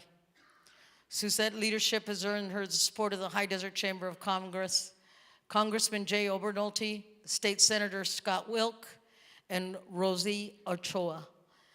Former Assemblyman Smitty Smith and Supervisor Paul Cook are among many others. Suzette is asking for your vote because she believes she can create a safer, more affordable high desert where families can thrive and where you can keep values, faith, and hard work alive. Thank you to you all, and God bless you. Thank you. It's hard to read it. Yeah, get an iPhone, it won't do that to you. I'm just saying that. Thank you, Kip. Thank you, Liz. I appreciate it. Thank you. Everybody. All right, next up, we have State Assembly District 23, if they can come up. And I wanted to read this because a lot of people don't understand this, even last time that we came together. And just by show of hands, do you understand what an assembly person does for the state? Yeah, just take a look around. It's not well known. So I'm going to read this statement to you to kind of clears things up. In California, the State Assembly and Senate represent the legislative branch, responsible for making state laws and addressing issues specific to California's diverse regions. The State Assembly, with 80 members, and the State Senate, with 40 members, ensure regional representation based on population, with elections held every 2 to 4 years.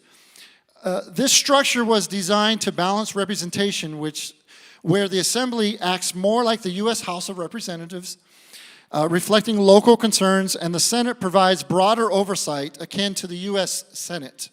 Voting for state legislators allows Californians to influence law on crucial matters such as education, transportation, healthcare, and environmental policy, ensuring that regional priorities are heard and acted upon at a state level. It's important to get the right assembly people in place if you want your region really to be heard. So that is very important for us as voters. I think it's very important for us as Christians because sometimes, it's hard for Christians sometimes to make it to the voting booth, let alone know why and who they're voting for. This is part of the reason that we want to be here is to help educate you. So hopefully you learned something from that.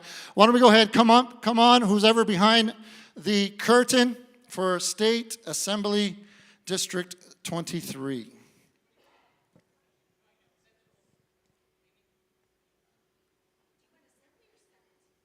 Assembly, or for District 23, are you Senate? And this in your name? Yeah, come on out. So she is Senate. I do apologize. Again, reviewing the information, I missed that. She is running, is it District 23? 19. So, okay, so I have it messed up. So this is, pronounce your name? Rosalicier. And she's running against Lisa Middleton is what I was reading. So why don't you spend the next 5 minutes, let them know why you should be voted for. So good evening, everyone. How are you tonight? It is such a pleasure to be here. I'm Senator Rosalicier Ochoa Bogue. And yes, it is a mouthful, every single part of my name, but it's the one that my parents gave me, and so I welcome it. I was elected to the California State Senate in 2020, and it came by chance that I was able to run, embrace the opportunity, and have taken it on, and have served in that capacity with absolute heart. And heart because I've had the opportunity to meet so many of the California families in my district who are actually struggling. They're working 2, 3, 4 jobs. They're on what I call a hamster wheel, working really, really hard, and not realizing that the system that we currently have doesn't have to be the way that it is.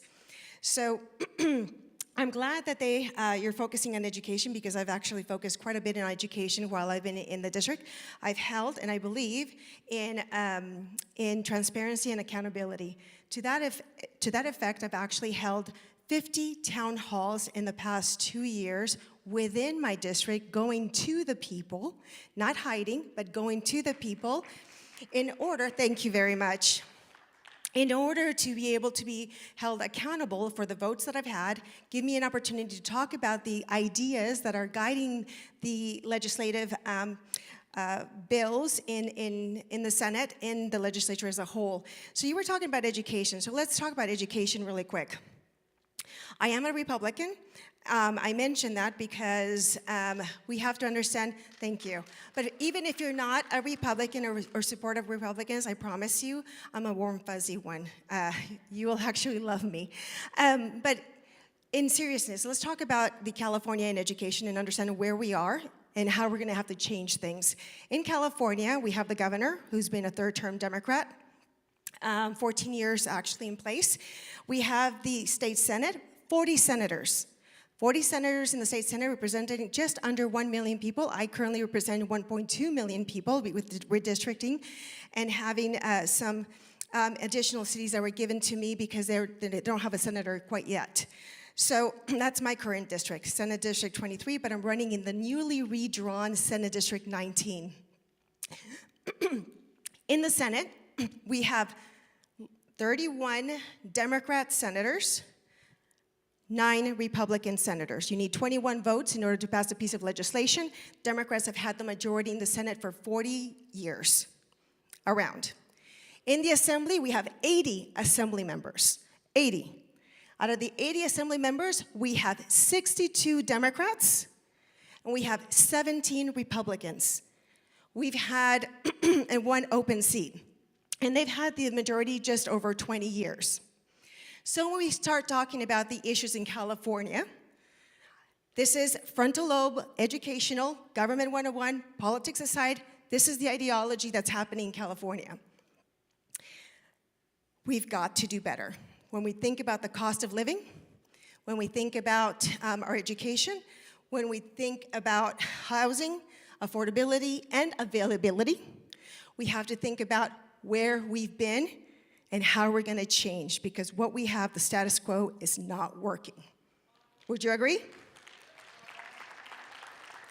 But things are not gonna change unless we focus on education, unless we're an informed citizenry.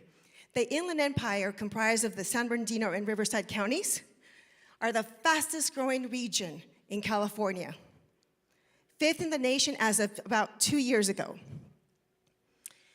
The Inland Empire has the potential to direct policy and be a force to be reckoned with if we have an informed and an engaged citizenry. And as a former teacher, I'm a former teacher, and a realtor. I still have my license. For those that are in real estate, I'm not a threat because I'm not practicing active, but I am holding my license because I believe that this place that I have as a senator is not my life goal. It hasn't been something that I was striving for, but an opportunity that God gave me.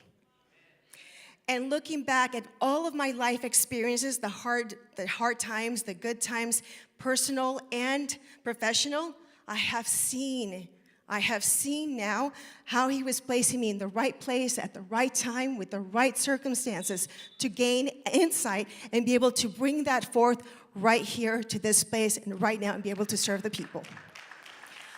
I'm running in the newly redrawn Senate District 19. I hope to have your support. Be happy to answer any questions, anything at all. Bring it on. Thank you. Appreciate it. I think this is a State Assembly one, the next one, I'm pretty sure. State Assembly District 34 is Ricardo Ortega. If you're back there, go ahead and come in.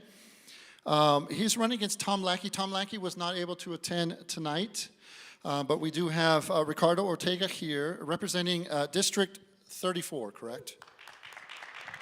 Why don't you let us spend the next 5 minutes, let them know why you're the candidate of choice. Appreciate that. Good evening, everyone. My name is Ricardo Ortega. I'm running for the 34th Assembly District. Just for context, it took me 2 weeks to complete a district tour of this district. I started from Santa Clarita all the way to the Nevada border, down to 29 Palms, and then back up to Apple Valley, parts of Victorville, Hesperia, Yermo, Boron, California City, and I am glad that I was able to go to every single community. I am running to making sure that all these communities have access to resources. A little bit about my background. I started my policy and legislative career when I was 17 years old. I wrote my first bill when I was 17 years old on child welfare reform. I'm a former foster youth. I grew up in foster care in LA County. And most importantly, I was able to get appointed by the only Republican on our Board of Supervisors to do bipartisan work. I am all about the people, serving the people, and being a public servant. That is who I am. I want to make sure that I represent my community, my people, the best way that I can. And the best way that I can do that is by being in the community, is by having access to every single one of you and making sure that I hear you and that you hold me accountable so that I can also hold my colleagues in the assembly accountable to hear our voices. You heard that we're the forgotten district.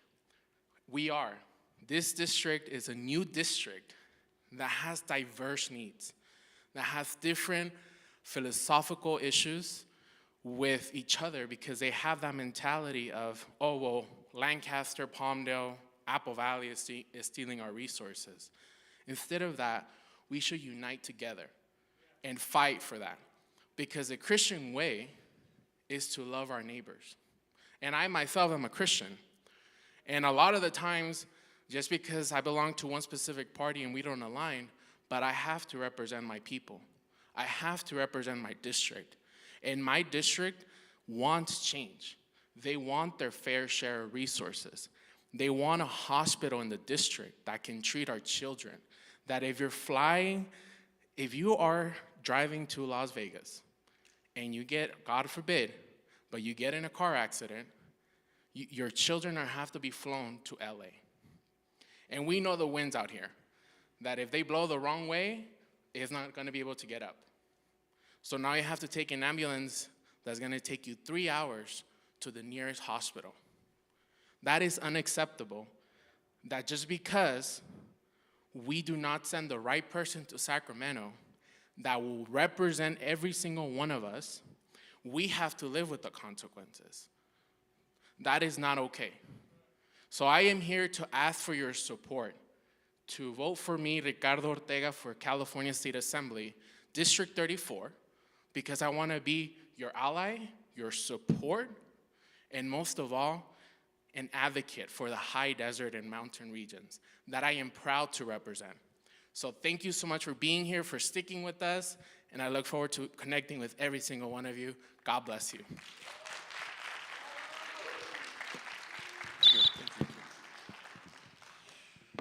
Next up is State Assembly, District 39. We have Ron Carrillo and Paul Marsh.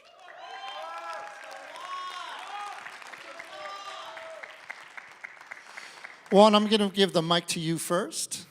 Next Thank 5 you. minutes, let us know why. Thank you, thank you. Thank you all for being here today, and thanks for allowing us to be here to let you know who I am, who we are as your representatives.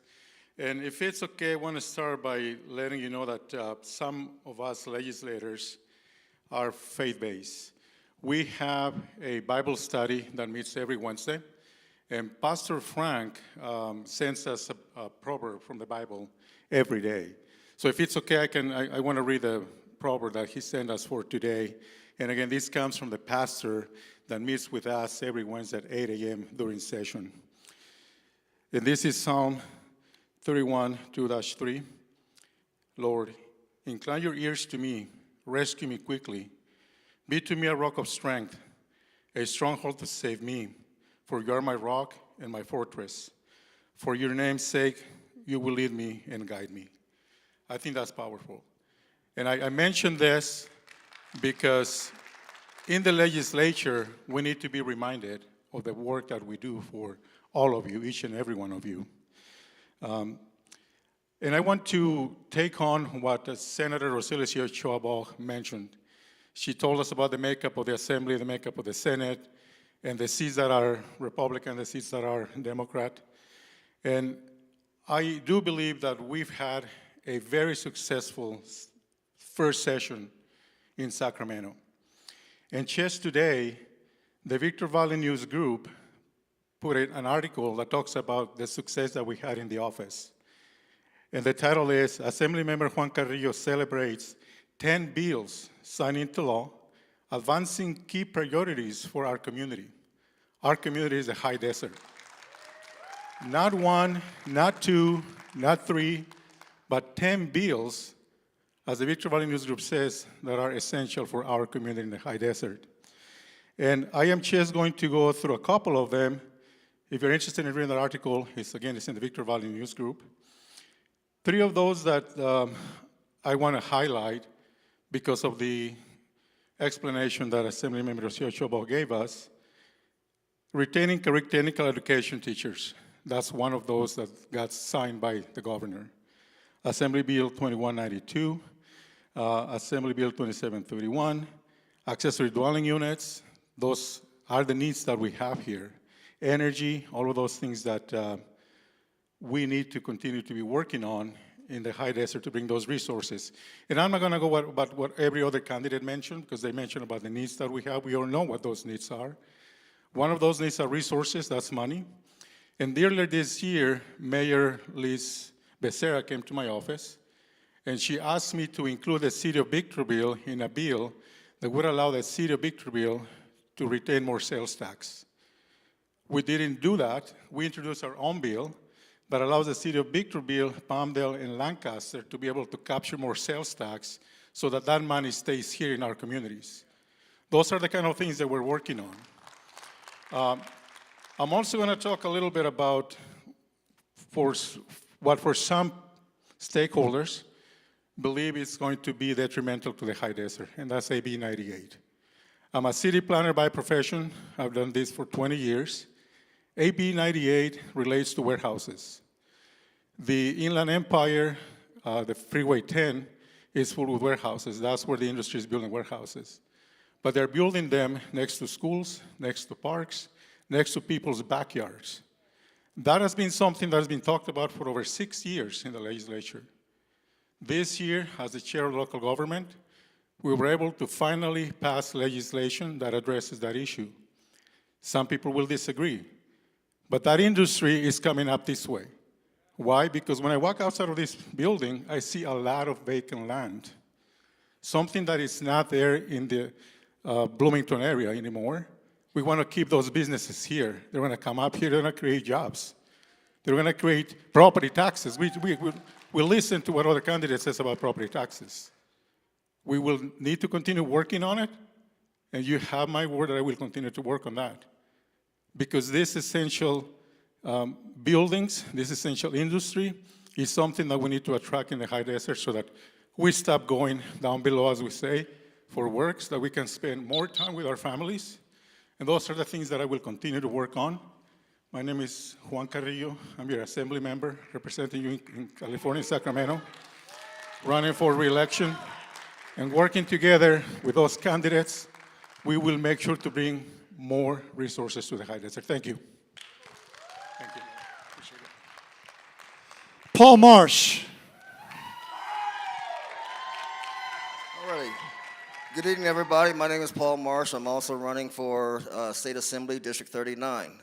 I'm not going to go into a lot of accolades about myself or anything like that because mainly people don't really care what you know until they know how much you care. I will say this, though. I have been in the high desert. I grew up here. I've been here since 1962. So it kind of tells you how old I am, but it also tells you what I've experienced. Okay, we've seen a lot of growth. Now, one thing that's very important to me, 2 years ago, I stood up here on this stage, and I said there's no need to relitigate what you already know. The things that we're already dealing with on a day-to-day basis here in the state of California. Okay, so now what I'm asking us to think about is, had we had enough? Have we had enough of the increasing crime that's plaguing our state? Have we had enough? Have we have enough of the legislation that's being passed that protects criminals or benefits criminals, but it does not protect law-abiding citizens? Have we had enough? Have we had enough of the legislation that's being passed in Sacramento right now that takes parental rights away from parents? Have we had enough? Our parents are no longer involved. Grandparents, they're no longer involved in our children's education. They're systematically removing parents from this. They're systematically removing parents from being able to decide what their children are going to be exposed to in school. So again, these are the things that we have to ask ourselves. Yes, elections are consequential, but what we have to think about is, what do we want to see for ourselves and our families in this great state that we live in? So also, ultimately, have we had enough? Now, I can't promise that I'm going to go up to Sacramento and I'm going to be vote on all the popular things. I mean, there's a lot of popularity contests going on in Sacramento right now. What's popular? What's going to draw the most people? What I can tell you, though, is I will go up to Sacramento and I will do what's right. That's the bottom line. Doing what's right for our families, for our children, for our grandchildren in our communities. Doing what's right. Now, one thing that I want to really touch on that's very, very important, it's been alluded to by the different candidates up here, okay? Business. 2 years ago, my opponent stood up here also. He said that he is pro-business and he's a champion for economic development in our area. Now, in the 2 years that he has been in Sacramento, he has voted opposed. He has opposed just about every piece of legislation that would have benefited businesses in our area. He has opposed it. Not only has he opposed the development or the legislation that would have benefited businesses in our area, he also authored AB 98. Assembly Bill 98 is going to take jobs away from this area. Now, it's been talked about up here by candidates. We want to bring jobs. We want to create jobs in our area, so our constituents, our neighbors, our families don't have to commute, don't have to fight that traffic going to work, don't have to spend their entire day in traffic. Okay, well, AB 98 is it destroys that. It takes that away. What that's going to do is possibly drive business away from our area. Companies will go elsewhere. So we have to really look at things. Again, don't rely on what people are saying. Do the research for yourself. Make your own decisions. When it comes down to things that affect us, that's very important to our lives, then we need to be the decision makers. November the 5th, we have a consequential election. I'm asking everybody to look at their ballots, check your hearts, and vote. Vote according to your hearts. Vote according to your interests. And vote for Paul Marsh, State Assembly, District 39. I appreciate it. Thank you, gentlemen.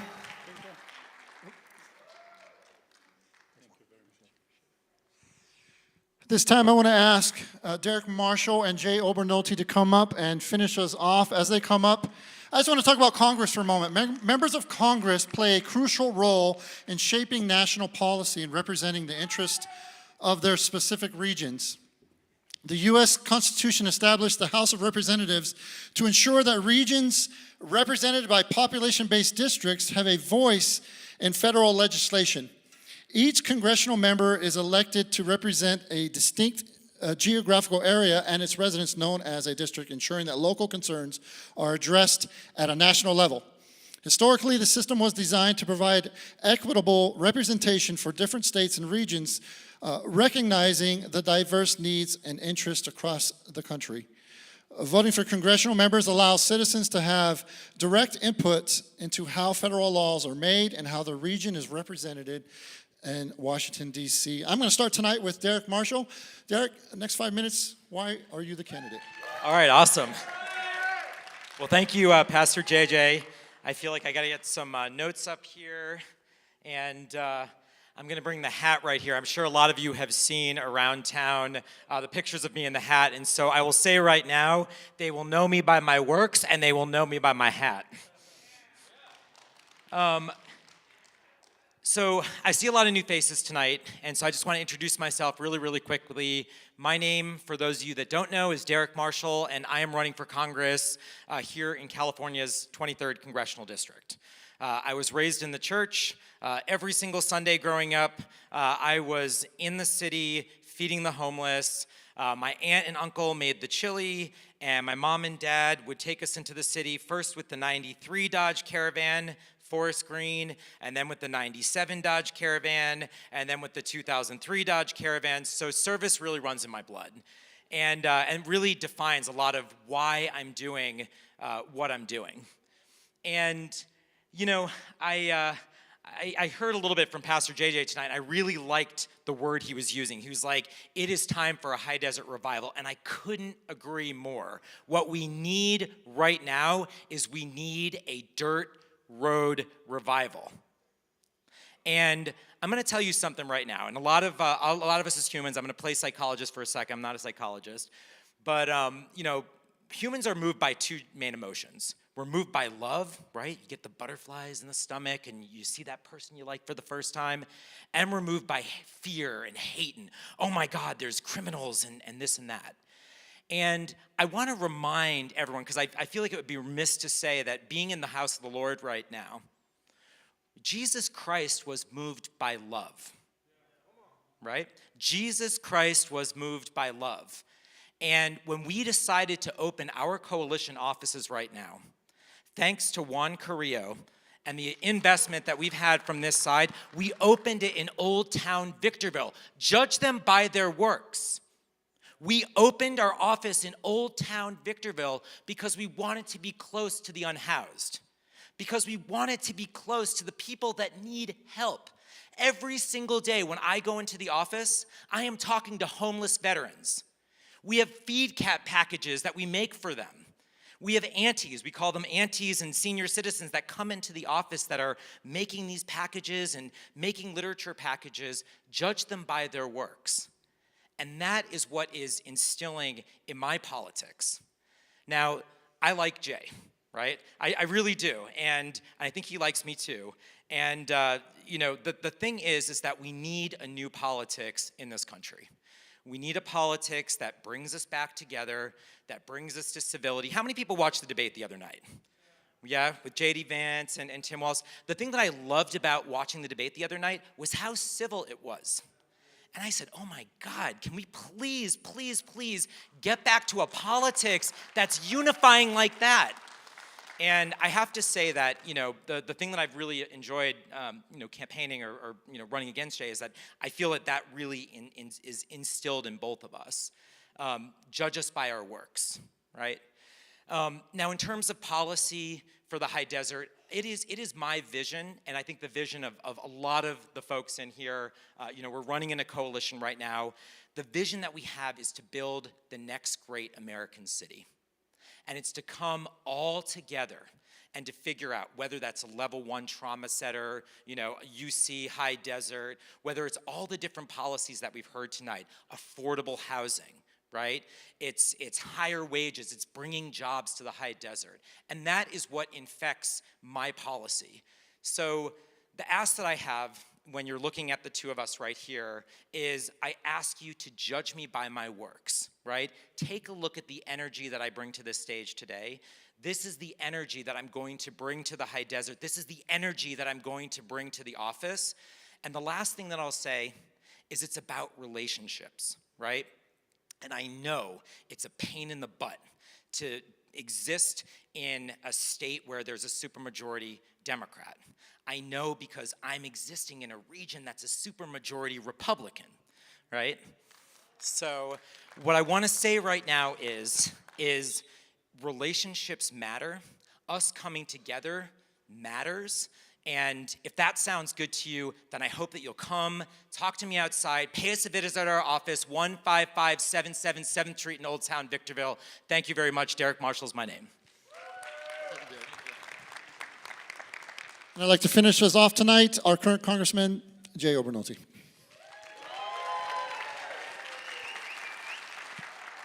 Wow, thank you very much, everyone. I'm Jay Obernolte, and for the last 4 years, it's been my honor to represent you in the United States Congress. Before that, for 6 years, I represented our community in the California State Legislature. Before that, I was 2 terms a local mayor, 4 years on a city council, and 5 years on an airport board. But my background, I had no idea I'd ever get into politics. I'm a business owner and entrepreneur. I started a video game development studio out of my dorm room at Caltech, and I ran it for 30 years. It's still open. My son runs it now. And I found that the skills that I learned in starting and running a business served me very well representing you in government. I want to talk tonight a little bit about the things that I am deeply passionate about and the things that I think need to be done to move our country in a different direction. The first thing I want to talk about, just by show of hands, how many people have noticed how much more expensive it is to live here today than 3 years ago? Would you believe prices have gone up by over 20% in the last 3.5 years? In fact, a family of 4 takes more than $17,000 a year in greater income to have the same purchasing power today as they did 3.5 years ago. And that is having a very real impact on families in our community. It's making that slippery slope down into poverty even steeper, easier to slide down, harder to climb back up. And unfortunately, the key party responsible for the inflation we've been facing in our country is our own federal government. 9 economists out of 10 agree that one of the primary contributors to this inflation is the deficit spending by our federal government.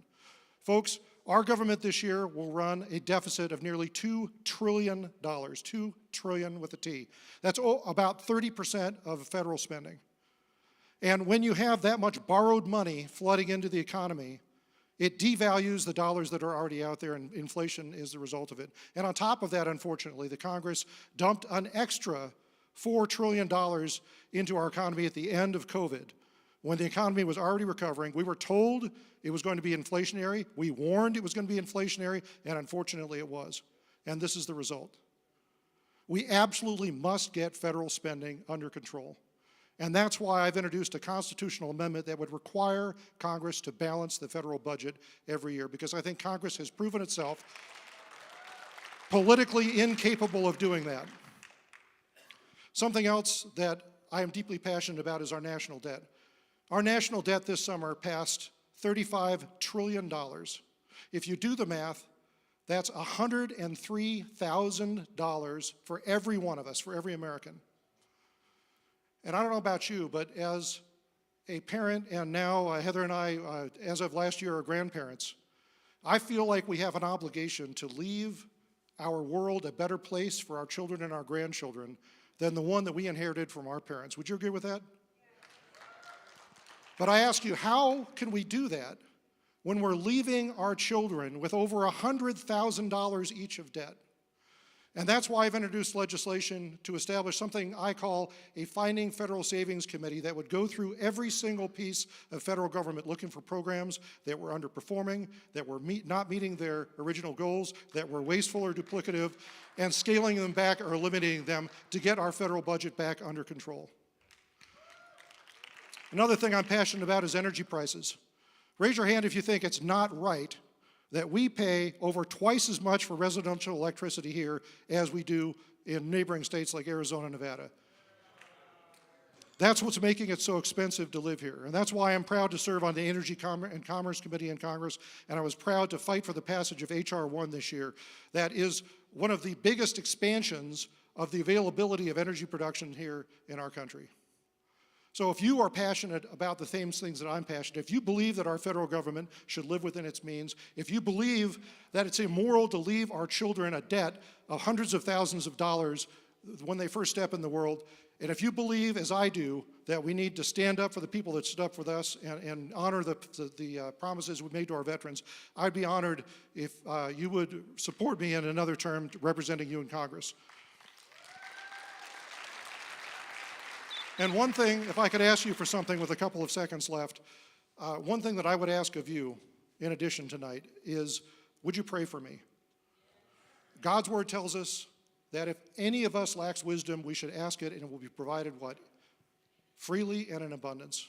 And we have such need of that, of God's wisdom in Washington, D.C. Would you please pray for me and pray for all of our leaders on both sides of the aisle in Washington, because we need more of that in D.C. Thank you, everyone. It's an honor to represent you in Congress.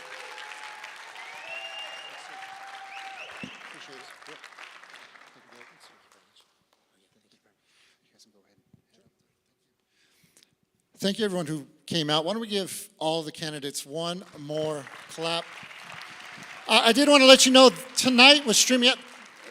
Got some standing ovation over here. It takes a lot of guts to do what they're doing and to get out there and to run around and to run from one meeting to the next meeting, to go over here and that. And I want to tack on to what Jay Obernolte said. Let us pray for all of them. Amen?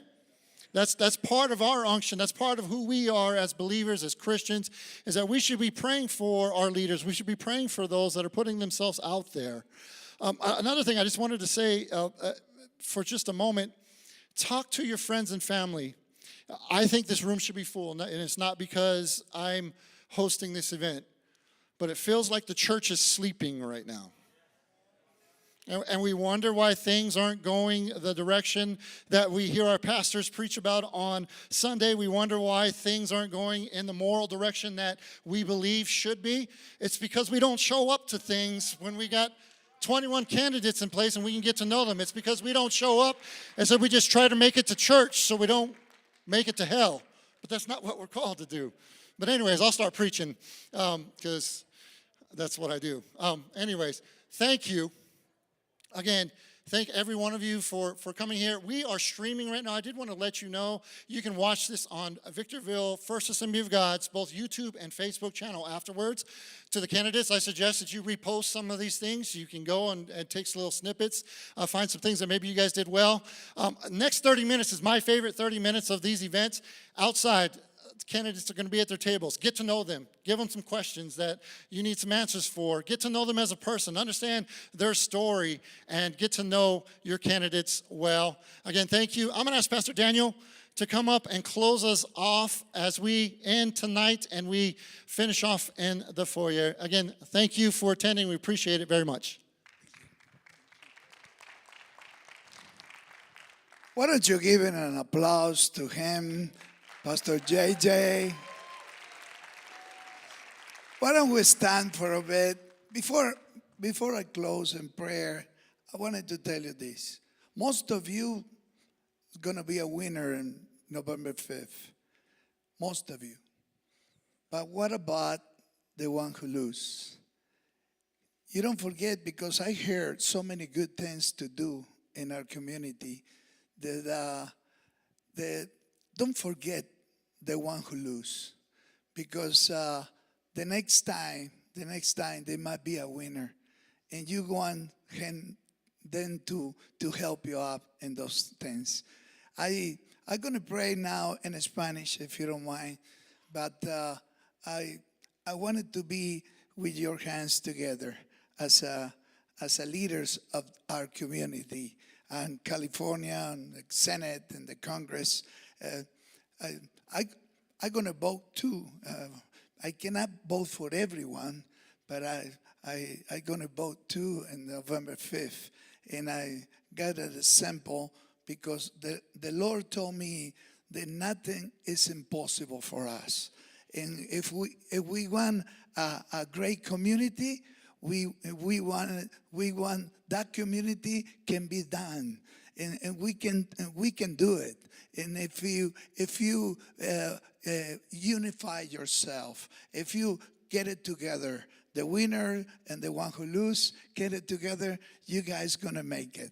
I mean, all those things that you just say here is gonna be possible for you if the Lord is doing with you. Okay? Why don't you put your hands up and pray together? Señor, te damos gracias y te pedimos en el nombre poderoso de Cristo Jesús por cada uno de estos hombres y mujeres que quieren ingresar en la vida política, que quieren ingresar a trabajar en las oficinas de gobierno, Señor. Yo te pido en el nombre poderoso de Cristo Jesús que tú le des la inteligencia, la sabiduría, el deseo de subsistir, de ganar, de hacer algo por la comunidad. Sabemos que tenemos deseos, sabemos que tenemos visión, pero también, Señor, te pido que le des la fuerza, que seas tú el que los dirija, que seas tú el que le des el camino seguro para cada uno de ellos. Y los que ganen, peleen también por los que perdieron y que busquen el consejo de ellos también para que podamos alabarte a ti, Señor, y glorificarte a ti en todo momento. En el nombre de Cristo Jesús. Amén y amén. God bless you all. God bless you all. Thank you.